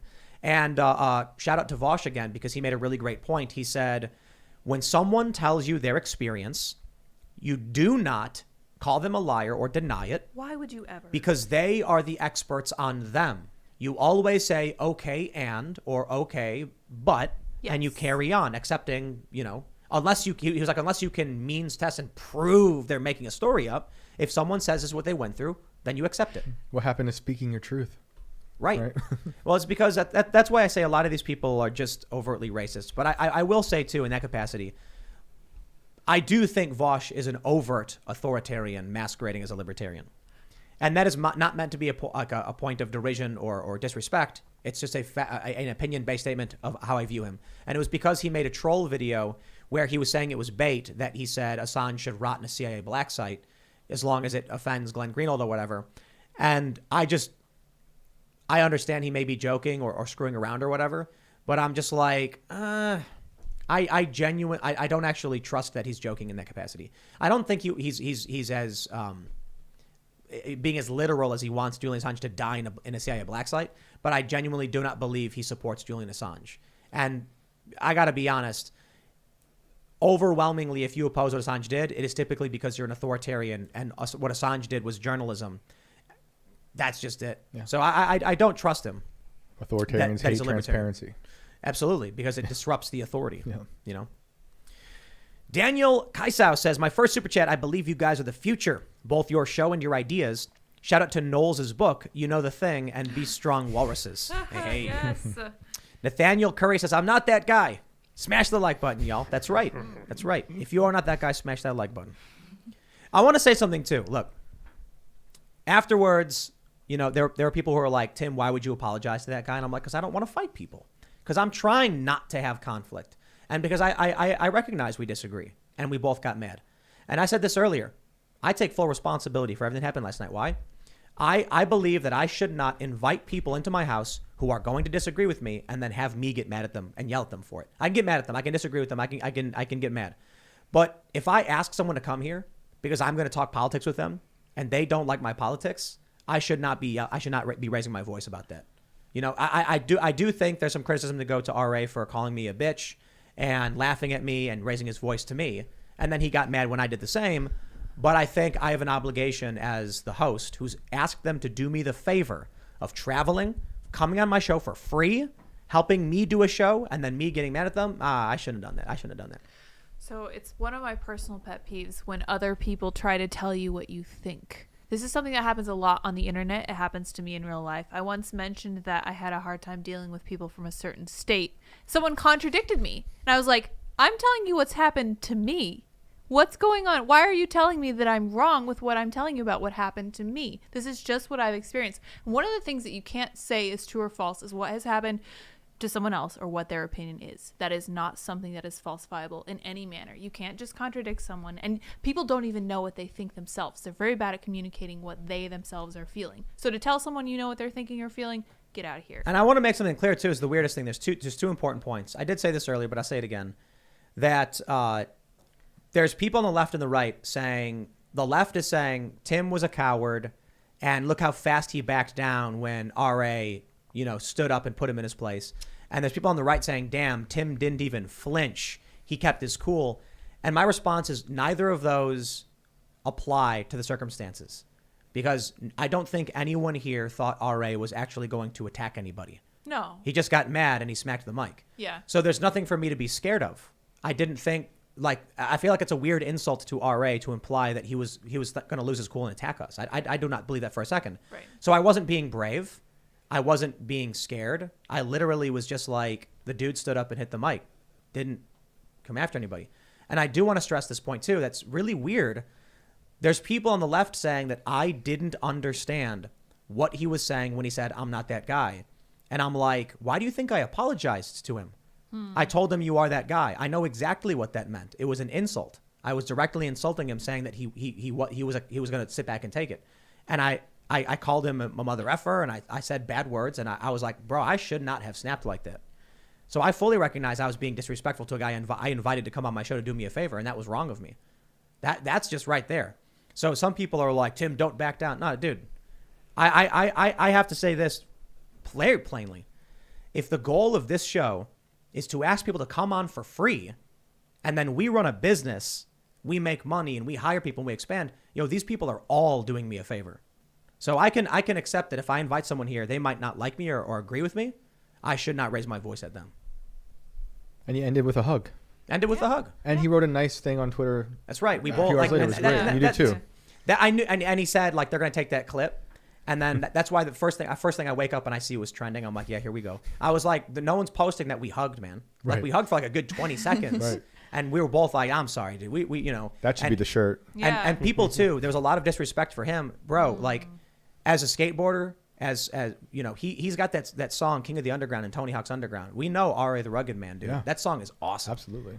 I And just wish I was there. I want to sit face to face with a white man telling me about the black experience and calling me a racist and calling me a white supremacist I and wanna saying hear that. it. Yeah, Let's make that happen. I love when I get in these situations and it doesn't happen often because usually they'll understand before they talk to me like, yeah, she's probably not the best person to white explain about the black experience to, but occasionally it will happen. Usually on Twitter.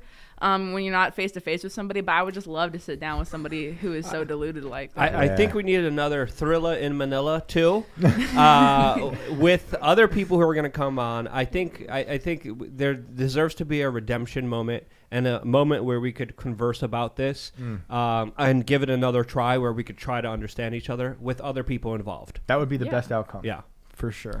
Ian Shop says, hey, Tim and crew, ended up checking out Vosh's take on the viral clip, and given he didn't see the 2 prior hours, he had a good take overall.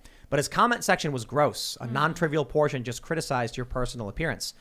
Well, that's because they're jealous. Well, yeah, of course. Over the yeah. past several months, I've been doing keto, and I've lost a good amount of weight. That's right. True, yeah. And I've been skating. You know what? It's really incredible. You get your diet right. It's not even about losing weight.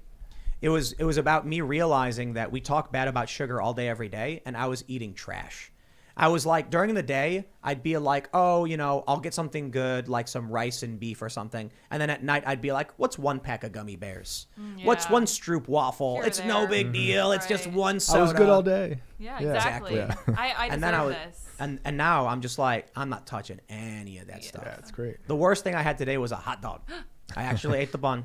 That's right. Whoa. But it was like, I have substantially reduced just bad stuff in my diet. I still eat some bad stuff. We had pizzas. I just took the cheese and I ate the cheese. That's a good way to do it. Because I'm like, I can't walk. And we have keto pizzas. We have Quest keto pizzas. Pizzas? I put jardinera on it. Man, that Get was those good. keto cookies too. I had Yeah. one of those last Yeah, time those I are was really here at good. the Quest Pizza. It was actually pretty good. We are not sponsored by Quest in We're any way, not but probably, yeah. But love dang. that stuff, Love dude. that It's so stuff. good. Yeah. That's awesome. All right, let's see. KM says Michael Graves instead of Danzig. Whack. Michael Graves couldn't make it, He'll unfortunately. be here. Eventually. Eventually. Reschedule. Yeah, we were really excited, but these last minute things. That's why we're like, we never announce guests. Right. And I said it. I was like, we don't normally do this, but Michael Graves is coming, and then he's like, I can't make it, dude. And I'm like, your mom says, when are the Friday night music jams coming back? Ooh. Wait until we get this the new space set up at Ferdamistan. It's going to be awesome. Oh yeah. Friday night. What I wanted to do was actually have semi-members only Friday nights. So what we would do is, here's what I'm thinking for the next year. By March, we should have the building. By maybe May, we should have the studio. So we're talking about end of next spring and getting into next summer. What we can do is on Friday night shows, after the show ends, we keep it going live, and we have about 20 website members who can sign up for tickets or put on a wait list for them. And then you get invited out to come hang out. That's rad. or have do a drink or concert something. outside with thousands of people coming in. We'll do that, but we can't do Yeah. that every Friday. So it would be like 20 to 30 people in this big space hanging out as like a mixer with drinks and snacks and some music. And then we'll film the music. But maybe like once a month or every other Once a month raver. Big raver. Yeah. Outdoor stage. Yes. We'll get like a big band, like legit, we'll hire a legit big band and we'll have tons of people, but that requires a ton of Comedians. logistics. Yeah, definitely, dude. Yeah. Definitely. We're super stoked on working with Ryan Long because that dude is a genius. Oh, he's funny. Yeah. I just got to see him when I was in California like a month ago. He was Sweet. hilarious. He's Yeah. great. Absolutely fantastic. All right, let's see. James Gross says, I saw the RA show from yesterday this morning, and he was hammering the black experience as a topic. Got me wondering if you'd consider asking Anthony Brian Logan on the show. I'm not familiar with, Oh, with He that is person. He's an awesome. interesting person. He's Yeah? great. Yeah. Yeah. Yeah. he's What's great. his bit? What do you say, Shane? He just covers the culture war, I think, and Just calls it like he sees it. yeah, Not super biased. he wears great hats. He does, yes. That's also true. He's fantastic. He's really smart. He's cool. Yeah, yeah. Bob Samarchik says, as a Slavic person of color, I'm personally offended by the white privilege demonstrated by tonight's panel. Oh, wow. Damn right. I should have been leading the show here. It should be Rootcast. Yeah, Luke. But Luke, are you, what percentage Polish are you? Are you 100%? 100%. You're 100%. Wow. Yeah. I'm That- about that is- 40% Polish, though. Oh. So you're mixed race. Still, Yeah, still, I am. you're like, Irish, too. I'm Yeah. here. You're like Yeah. down here in the totem pole. Well, We're gonna I fight. don't know, actually. That would make Shane mixed race. So Yeah. there's less He's mixed tiny race people than. But I'm Yeah. totally Slavic. So if I'm half I'm black totally- and you're a whole, 100 you're 100% Polish. This is the beauty Exactly. of I want to know. intersectionality. I'm I just wanna 100%. know.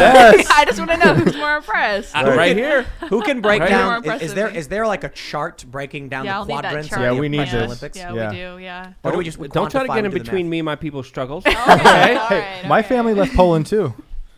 But I yours left- fought them. No, I left Poland. Yeah, He that's right. You left personally Poland. left I left yeah, Poland. Yeah, That's right. That's real. I left New York. I mean, Although, yeah. That's Poland of today. Poland 2.0. Yeah. the Poland's Nova- actually doing really good now. This is a Yeah. good one. Nova Carrillo says Vosh's take on the RA video. Quote, look, Tim Pool is a conservative, and that means by necessity you're going to be a racist. Exactly. What? I think Vosh needs to just watch the show. He would benefit, yes. What Because does Vosh think of black conservatives if black people can't be racist? I don't think he believes that. I don't think he believes that. They Oh, don't actually okay. believe Yeah, it, like we've actually had really good conversations, and I think for the most part on the core of issues we agree, but on reality he lives in a left bubble. Like I actually pulled up I pulled up proof of that with Ground News showing, you know, like what 85% of his interaction is all left-wing media. So I don't think he actually knows the perspective of us or people on the right. So he can certainly understand the things that the left are doing that he disagrees with that are principally wrong, but he doesn't understand what our opinions are because he doesn't. Like when he came here, he was like, "You're far right," and I was like, "What?" Like, have you ever listened to what I've had to say? I was like, I can understand someone calling me a moderate centrist or even center right if they want to make an argument, but like far right and even conservative. Not only has he listened to you, but he's never listened to a far right person. Then, Right. If he's Right. actually saying that. Yeah, and what does far right really mean? I don't know. Nothing anymore. It doesn't mean anything. Nothing. They're like laissez-faire capitalists or are they Nazis? Right. Liberal I don't doesn't know. mean anything either. You know, classical liberal, but people I might know, see it's that just- and think that's far right, depending on where Man. you're standing on the spectrum. All right, I got to address it. Really Now says, not going to lie, last night was the first time I disliked a Timcast. That guest was dumb. Well, I'll put it this way. You are free to dislike all of our videos if you believe that the video and the substance of the content we produce deserves to be disliked. But I will push back and say, if you dislike the content we produce, like you click the button, because you disagree with the guest, well, that hurts us. Right. That hurts us in the long run. So my attitude is like, I think it was good that we had RA on the show and we had this discussion and heated debate because I don't want to be in an echo chamber. I want to bring on guests that argue with us and challenge us. And I thought it was actually a fantastic example of everything I disagree with when it comes to wokeness. And so I thought that was good. I thought it was good. And some people even pointed out, you got to hear me, Luke, and Lydia and Ian express our ideas on issues more in depth than we normally would because we usually don't have someone there presenting those arguments. So I think it's good. And if you like the show, then you give us a like. If you don't like a particular show, just because whatever, feel free to give us a dislike. Eric Miller says, maybe wokeness isn't a cult, but an infection, and they're just mindless super spreaders. I think RA was just trapped in a CRT bubble to the point he just strawmanned all night. But respect for showing up. Yep. Yeah, and you, Lydia, you sent him video, so he knew exactly. Yeah, that was what But I got think fired the up. problem was that was his only exposure to the show. So like he didn't see the 7 or 8 videos I made saying that Chauvin was wrong. Right. He saw only the court trial videos where I was like, whoa, the prosecutors dropped screwing this case up like crazy, and it looks like on the merits of manslaughter case. He didn't like that. But he didn't see anything else I said, anything else I reported on. It's funny when people are like, when have you ever spoken up about what happened with George Floyd? And I'm like, here's 5 video links to my videos. Yep. And people are like, oh, whoa, I didn't know that. I'm like, just watch my show, dude. Don't get your news from memes. Yeah. I'm more than a meme. People get their news from memes, man. Yeah, for sure. You know? Okay. Daniel Irving says, part of the problem is that most people that scream racist have never seen an actual racist. And I love it how yesterday I kept calling RA racist, and the left was like upset about it. They were like, how dare he? And I'm like, I don't know, it's kind of weird because like Technically correct. He's a white dude, right? Isn't he inherently racist? And he has he has to accept his racism and bow down to CRT and all that stuff. All right, let's see if we got some other. What is this? Joshua Albritton says, "Can I please get a business shout out for Papa Albritton's Florida Cow Whips? Hope you received and liked the whip I made for you. I'm trying to sell enough to earn $4K for tuition for trucking school." Oh, very gosh. cool. Oh my We got gosh, a is whip. this the guy that sent the whip? Because We got I a- freaking love whips. My dad used to have one, and I still know how to work one, and I love it. It's awesome. This is a family-friendly show, Linda. Please. Hey, calm down. I just thought that was like a racist dog whistle. I was like, no. I don't know about that one, Lydia. No, it was really well made. It's really well I'm tightly sure it braided. was. No, Yeah. Okay. All right, Olivia. Yeah. Calm down. Oh, Calm down. okay. The show's taking a great turn. I'm just saying. I had to bring it there. Thanks, Olivia. All right, You're welcome. Luke, calm down. Okay. Zorork Graft says, "Bro, RA is so far gone that last year he made a statement saying he was a better rapper than Eminem. The full amount of delusion is understandable now." Well, I don't know about being better than Eminem, but I will say he's actually really good. He's pretty good. Did you see Eminem's like rap against Trump? I mean, there's an argument to make there. And his I latest, can't take it Eminem made an seriously. anti-woke rap that was just not really that good. Terrible. Eminem's had good stuff in the back and in the past, but look, just because you guys don't like the argument we got into, and I'm critical of the guy, I legit think you got to watch his stuff because he is really good at what he does.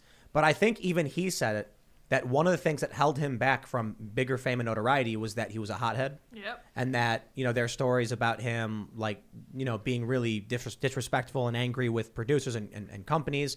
And so that, kept him away from bigger stuff. But he's still really big and really famous. And, like, I legit mean it. He's got a video criticizing the media. It's amazing. Yeah. His Twitter feed is like free Assange, freedom yeah. of speech stuff. I was like, it's nothing like what I was Well, seeing. he's an yesterday. amazing lyricist. Oh, He yeah. worked with Biggie. He worked with Wu-Tang. He Yep. worked Yeah. with Mobb Deep. So, I mean, he's been around Dude, for a very long time. But there's a video. I mean, he's a good rapper, man. Yeah. He's good. Now, if he wants to come out and say he's better than Eminem and stuff, I just feel like it's a little bit arrogant, I guess. But then maybe We need that's a versus battle for that. Maybe he was trolling. I right, don't know, or it's like, just the hip hop stuff. Like he's gonna create kind of beef or whatever. or whatever. I don't know. But No. don't judge a person's talents based on their political opinions. Because I'll tell you this: Chris Evans has got a garbage bag full of trash opinions in my view. But I think he's a great actor. I thought he did a really great job in Knives Out. I thought the movie was great, little woke, but still a pretty good movie. And I don't know. We can separate art from the artist. Yep. Right. All right, let's grab some more of these super chats here. Brendan says the salty cracker is being banned on Rumble right now. If Dave Rubin is defending Rumble's recent business changes, ask him directly why such a freedom-centered and outspoken individual is being canceled at this very moment.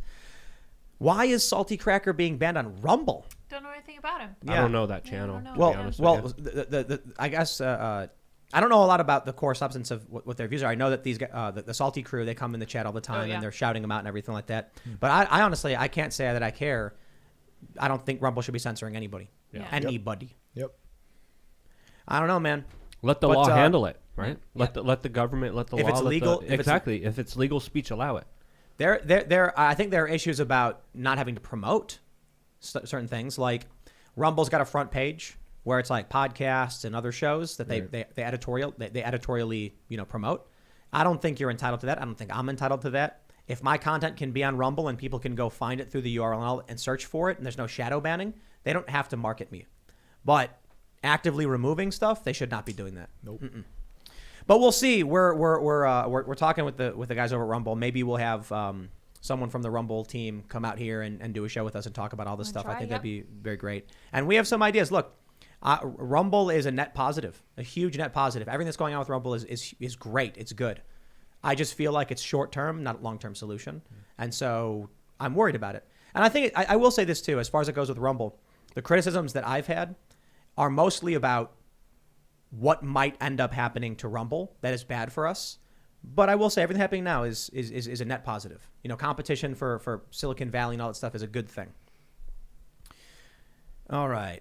Derek Watkins says, Senate version of the NDAA changed Section 716 allowing natural immunity and Section 720 allowing general under honorable conditions, meaning military members can lose GI Bill education benefits. Whoa.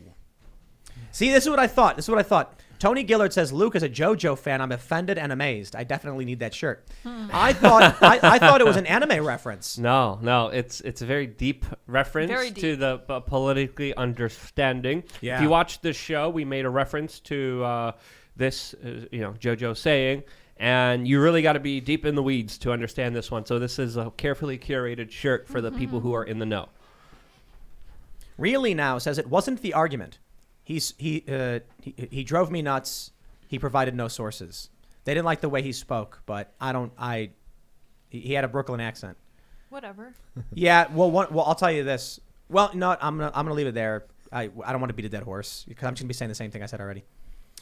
Ashley Parrish says Timcast IRL is becoming popular here in Houston suburbs. Had 2 different cars pull up next to me tonight with it blasting from their speakers. Wow, that's crazy. That's funny. It's so weird to be on Twitter and like I was trending nationwide, Weird. and I'm just like, I don't like that. Weird. What's happening? Vosh had a really funny tweet. It was a meme where it was like, I can't remember. It was a meme where it was like, I fear nothing, but there's one thing that really scares me, and then it like whatever that meme is, and it pointed to, it said trending Vosh, and I'm like, I know that feeling. Right? Yeah. Like I don't want to know why I'm trending. What are they talking about? I Don't didn't even talk see the about RA stuff until like a few hours ago, and so when I like woke up and saw the message from Liz, I can come on, and I see you trending, and I see Go, the clips. boy. I was like, It's a trap. yeah, I was like, it's a trap. Oh, snap. No, we were going to have Michael Graves on, but he couldn't come, so we were like, who can come at such short notice? Who's Yeah, nearby or somebody whatever? The afterthought, Olivia. Yeah, that's I was right. downstairs drinking. That's true. Yeah, Next to exactly. Ian's Yeah. here. So Yeah. Ian wasn't here either, and I was like, "Who's available right now? We've got no guests, and Ian's gone too." Yeah. And then I was like, "Oh, Shane, you got Yeah. a book? Yeah. Why don't you come up and hang Yeah. out?" And shout out to Chris Carr for these Yes. drinks. Awesome. Yeah, we had a Christmas party. There was a Secret Santa. We went to a local pizza place and got wings and pizza. It was awesome.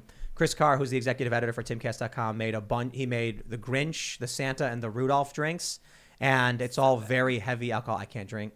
I tasted it and I was like, "Ugh." It's strong. And he edited this book. Oh, That's right. Yeah. Yep. Yeah. And Hard art worker. by Jessica. Jessica Boone. That's Yep. right. Yeah, I got a crazy gift by Jessica. She gave me like Oh, a yeah. portrait of me, with a firearm, the cool. flag, The and hat. a cowboy hat, and glasses, and this like crazy cool like Burning Man like hat that's like all She's weird. great. I thought there was a furry. $20 limit. Yeah. That's like she, a- she said she went to the Salvation Army. She said she stole it. Or not Oh. the Salvation Army, she, like Goodwill or whatever, and then she found it there for cheap, and then The she picture drew of the you. photo, and Oh, I see. then, which is pretty cool. I was saying her labor is worth more than $20. Oh, Oh yeah, absolutely. Like, She's that's- great. that's She does amazing. amazing work. Did you post it yet? The photo? Did you No, post not it? yet, You gotta but I post it will. on Instagram. All right, let's grab some more of these here super chats. I'll post it tonight on Luke We Are Change. Some Norwegian guy says you should have Gad Sad on sometime. Isn't he in Canada? He is. He He's has trapped. an open invitation, but we didn't want to do long distance like a Zoom Yeah, call. we with don't. I him. don't want to do Zoom. So lately. yeah, we don't do Zoom. It's It doesn't. It IRL. doesn't really work. It's you know. IRL. Yeah, it is. name. Originally, it was IRL because it was going to be a vlog, and then it was IRL because we were doing like, I don't know, in-person interviews or whatever. In real But life. we've never done remote stuff. I don't want to do remote stuff. It doesn't have the same feel. It doesn't have the same Energy and power. vibes. Like imagine yesterday's conversation over like a Zoom call. That would I know. have not been Punch his own good. screen. That'd It be was funny. not. There's Yeah. no magic. Yeah. Yeah. I did. Magic. I was on Ben Shapiro's show. I think it was a Sunday special earlier in the year, and we had to record it because we didn't have that good of internet at the time. I recorded it, and then I had to have the memory card driven. Yeah, we had to drive it up there. Drive it somewhere, not to Ben Shapiro, but we drove it somewhere with internet. So that took like half an hour, and then upload it. And then they basically took the recordings and then overlaid them. But it wasn't the same. It was like there was a I don't know. It just Yeah. doesn't. It There's doesn't no work as energy. well. Yeah, This is energy. there's no energy. Yeah. You know. I'm looking forward to when we get a chance. We've actually been trying to figure out having Ben Shapiro come on. Yeah. Because we are big fans, and I think it would be a really amazing conversation. But of course, the dude is one of the busiest guys on the planet, and you can't ask someone not to do their show to do your show. It just is a weird thing. But we are actually planning on spending a week at the Daily Wire HQ. We were planning it actually in November, but we just couldn't make it work. It was very difficult. And then we ended up going to Austin because we had a week to build this mobile studio, and then by then the plans for Nashville didn't make sense.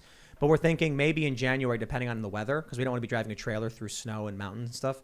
We might go to Nashville, which is not too far from here. I think it's like 9 hours, and then hang out just outside the Daily Wire headquarters and do a week-long show with the Daily Wire crew.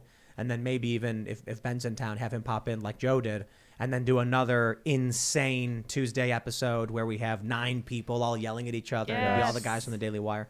That was great. That was one of our biggest shows ever, and I'm so it was just amazing. It was just ridiculous and great. All right, let's read some more. Ethan Randall says, did y'all already cover the 6th Circuit Court ruling on vaccine mandate? Which one was that? So many rulings. I don't know. Yeah, I don't know which There one was that was. one out of California I saw. That but might I'm be not the one that sure. reinstated it, I think. Yeah, I think they reinstated it. Gemini Ryder says, would you consider having Tom McDonald on the show? Of course. Open invitation. Yes. Tom's awesome. I've spoken to him a couple times. He's a rad dude. He's a one. AF. Yes, exactly. Busy. Tom versus RA. Oh, yeah. No, they're friends. Yeah. They're Oh, good okay. friends. Well, I mean, like in a talk. Oh, I mean, that'd be A nice cool. debate between two I friends. feel like that might help Yeah. simmer things down and get a real conversation going too, especially considering they are friends. Yeah. And you know, That'd be We don't know sick. where Tom is though on that kind of Yeah. debate. Doesn't matter. It'd be, it doesn't it'd be a matter. good conversation. Yeah, Yeah. great. Yeah. Tom's rad.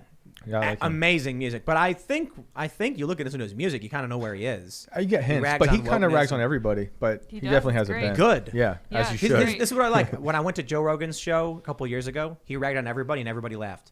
Mm-hmm. Jonathan Pye, the Jonathan Pye show I saw with him and Andrew Doyle was legit the funniest comedy performance I've ever seen. Hands down. I was physically in pain from laughing. I'm not kidding. It was like, man, Andrew Doyle is the dude who does the Titanium McGrath Twitter, the fake woke. Oh, yeah. It was so. I saw him perform in New York, and the beats were just so on point that I was laughing harder and harder and harder. And then I was like, Can't after breathe. that. Yeah, it'd be awesome to have Andrew. We're going to. oh, yeah, okay, as cool. soon as we Oh, figure out how to sweet. get him over from the UK. Yeah, everyone's trapped in their countries, Annoying. man. Man, I really want to get Sargon too. Yes. Sargon and Count Dankula, man. You guys yeah. gotta come down. Both have kids. Well, they're I talking know. about doing another 2-week lockdown in the United Kingdom now, yep. which is crazy. We gotta get them, guys. You gotta apply Just to be escape. refugees. Come to Florida, New Hampshire. Let's start a new life. Seriously. Canada is part of the Commonwealth or whatever. You can just go there, right? No, don't go to Canada. You don't want to go there. Well, at least New it gets, Hampshire, no. Florida. But once they get there, then they can come here. Yeah. Flee. New Hampshire borders Canada. Look at this. Logan Doherty says, I honestly thought last night was one of the best shows thus far. Although I was getting super heated, it was amazing content and a great conversation. A lot of people didn't like it, but it is our most engaged with member segment ever. It resulted in this massive viral trend. I do not pursue this kind of Jerry Springer type interactions. A lot of people are like, I got messages like, if you pursue this route with these rage debates, and they're like, you'll be so big. And I'm like, no, we don't want any of that. Nope. No, thank you, man. No. I never thought this operation would grow to what it is right now. I'm like in my living room with a GoPro 4 sitting on top of my monitor, and I'm talking about things for 10 minutes. And that's all I've ever been doing. And then it just kept growing and getting bigger and bigger. And now we have like 30 employees. There's a book on the shelf, Exciting. written by Shane, edited by Chris, drawn by Jessica, put together by this crazy, amazing team in this new studio. Now we've got a 7,500 square foot, 25 foot tall building being put together with a new studio. And I'm just like, how did all of this come together, man? Amazing. It's crazy. Because you're busy. But I'm just some of the hardest having working fun, people here. man. Yeah, I know. It's true. But everyone here is Bro, how long did it take you hardworking. to get that book put together? Like, not outside of the writing, Outside of the writing? putting up like you were, I talked to you about this 2 weeks ago. yeah. But I we was talked like, about it when I first met you, but I did it in 2 weeks. We were like Oh, 2 wow. weeks ago. Dang. I was like, it'd be awesome if we can get a book done by Christmas, and you were like, I can do it. Done. And then Nailed it's it. sitting right here on the Done. shelf. Nailed it. Yeah. It's amazing. Yeah. Yeah. Everybody's just working like crazy, man. So it's really But great. it's fun. It is fun. I'm loving it. Super fun. Yeah. All right, we'll grab we'll grab one more. Incarnation Art says, Tim, love you, man. Keep your head up. Would love to see Viva Frey and Raketa Law on again. Did I pronounce those both wrong? Raketa, And I would maybe. love to make it on one day to talk about the perspective of being mixed race and always being expected to choose. I hear you on that one, man. Yeah, it'd be really cool to get Viva and Raketa on at the same time. Fun, yeah. Yeah, maybe I don't know. It's really hard for Viva's in Canada, Yeah. so it's hard. Where's Raketa? He's in New York or Yeah, where's? he's nearby. He's Okay. closer, I think. Yeah, that'd be absolutely fantastic. And Robert Barnes again too. Oh, yeah. Maybe with the Kim Potter trial or something like Yeah. that, we could Yeah, have bring like a on legal Cash Patel, roundtable or too. something. So we'll check it out. And to everybody else, thanks for the super chats. It's Friday night. We're getting really close to the holidays, so smash that like button if you want to support the show. And this time, smash it for Luke. Luke is sitting here and he needs your likes. Smash that like button. I don't need it. but just really quickly, if you want to support a real person of color's business, you can give me your money because of your white guilt Gracious. on lukeuncensored.com. You can also support me, of course, by just going to enoughofcensorship.com. People ask, what's the best way to support you? Signing up on the email list is one of the best things you guys could do since, of course, it's not a part of the big tech. So thank you guys so much for having me on. It was a blast. It's fun. I always love being here for the conversations, and it's always surprising. That's great. And awesome. Don't forget, go to timcast.com, become a member as well. If you want to help support our work directly, you can also go to and follow us at Timcast IRL. And of course, right now, open a new tab and type in invertedworldbook.com. And Shane can tell you all about it. First of all, thank you for giving me the opportunity. Oh, no problem, man. Thanks for making It's a the book. dream. I mean, this is, So cool. I've had so much fun. I started this book on June 20th this year. The first sentence was written down the road right after I met you. That's so awesome. And 275 pages. 275 Wow. pages later, Amazing. I talk about simulation theory and ghosts that I've may or may not have encountered reaching through the simulation. I've tracked a serial killer in Long Island, which our third and final part will air on Sunday morning on YouTube at 10 a.m. It's also on Apple and Spotify. And it's true crime, paranormal, aliens, people being abducted, children being taken out of their rooms. So that's invertedworldbook.com, That's right. but you're already getting started on the next book. That's right. Which I'm really excited for. Yeah, 'Cause we already started it. This one's a bit of just like a collection of tales. Yeah. But the next one is Ghosts of the Civil War, which Yeah. is murder, conspiracies, lost gold, UFOs. Yeah, this is like the age of COVID paranoia and and the paranormal stuff as a going through it all, because It was just cool when you were telling me about the people down there and their like anger towards Sherman. oh yeah, I and, wore like, a West Point hat when I went down there. That's where I grew up on a military base, Right. And all the Civil War generals came from Yeah. there, so I thought it was a good middle ground. But Sherman's a bad word. But it's Burned cool down to hear everything. that, and then to hear these people, the stories. There's like you guys got to understand, like the stuff. I don't want to spoil Yeah. anything, but some of the creepy conspiracy stuff going on down there related to this stuff is crazy. We've got a lot going on. I'm in tunnels under the city. Wow. I've got ground penetrating radar looking for. We got to get that skeletons. one. I'm like the first one's out. We got to get that one out. yeah. It's gonna be so cool. Yeah, no, 6 months probably. 6 months. Next book. Yeah, dude. Yeah. The art's gonna be fantastic. And then I'm excited for loosely. We're talking about this. The Chicago Mafia. Oh yeah. Ghost stories. Al Capone. Perfect. Bachelor's Grove. I'm It's there. gonna be so amazing. Yep. You got social media you want to shout out? I'm Shane Cashman everywhere. I also co-host a podcast called Ready Slow with Sean Strong, and I have a members-only podcast I do in the old IRL studio. It's on timcast.com. I do that that comes out every Sunday night. And check out the book, invertedworldbook.com. Yeah, so actually, there's on timcast.com, there's members-only segments once a week about these stories that you've investigated. So some of them are crazy DMT aliens, but we are actually putting together an additional add-on to that, which I think, I don't know where you guys are on that. I think we're going to record it tomorrow. Like, so it's you and Chris Carr just generally talking conspiracies. There's a and few of unsolved us. We got mystery. Brett. Yeah. Yeah. So it's like a whole new show, actually. Yeah. We're trying to figure out how to do it because we don't want it to, like, interfere with Inverted World because they're similar. Yeah. But this is the general conversation on just like general mystery. I think we're going to come with articles and we'll kind of discuss like a round Yeah. table, a very specific thing, instead Yeah, yeah. of me just kind of like spinning. Like out of this control. is you investigating stories and Yeah. telling these stories, and this one is discussion of conspiracies and mysteries and yeah, stuff. for sure. It's gonna be awesome, man. Yep. Awesome. Olivia, you got stuff you want to shout out, right? Yeah, well, I've been a Timcast contributor for a few months. I have a new article coming out shortly. I'm waiting for Chris to get back to me, but it's basically examining the history of racism and anti-blackness in the Democratic Party, how it affects people today, and why white liberals feel comfortable taking away black conservatives or black independents' blackness for their own benefit. So that should be out shortly. I'm on all social media platforms, OliviaRondeau, and I also have a baby YouTube channel if you guys want to subscribe to that too. It's under my name as well. Sweet. Thanks for coming. It's been a Thank blast. you so much. Thank you guys very much for tuning in for the newer, calmer version of Timcast, where we reflect on our wild and crazy days yesterday. It was very fun and exciting, and I feel like we learned a lot, and I feel like we had a good conversation. So thank you all for tuning in then, and for tuning in now. You guys may follow me on Twitter at Sarah Patchlitz. Somebody said, "Did you hear Jack Murphy freak out on Sydney?" I'm seeing those comments too. my. What happened? I don't know, but Oh, that's interesting. what. No. I don't believe it. I don't believe it. They both have so Freak much out. It's common probably sense. him arguing, and it's like, Sure. I hope. I don't know. I'm We need curious. sports and mandates. No, maybe. I don't know. We'll see. All right, everybody. We're going to get out of here. Have a good weekend. Love you, Jack. And, Bye, guys. Merry Christmas, everybody, if we don't see you. We're only going to be doing Monday, Tuesday, and Wednesday next week Correct. because Ian's not here. And Christmas. I don't even think Luke's going to be here on Wednesday. No, I'm not gonna be here. It's just gonna Yep. be me And then I'm Tim. leaving on Thursday. Yeah, I'm out too. Yeah. All right. There we go. Merry Christmas if we don't see you. But we'll be back Monday. Thanks for hanging out. We'll see y'all then. Bye, guys.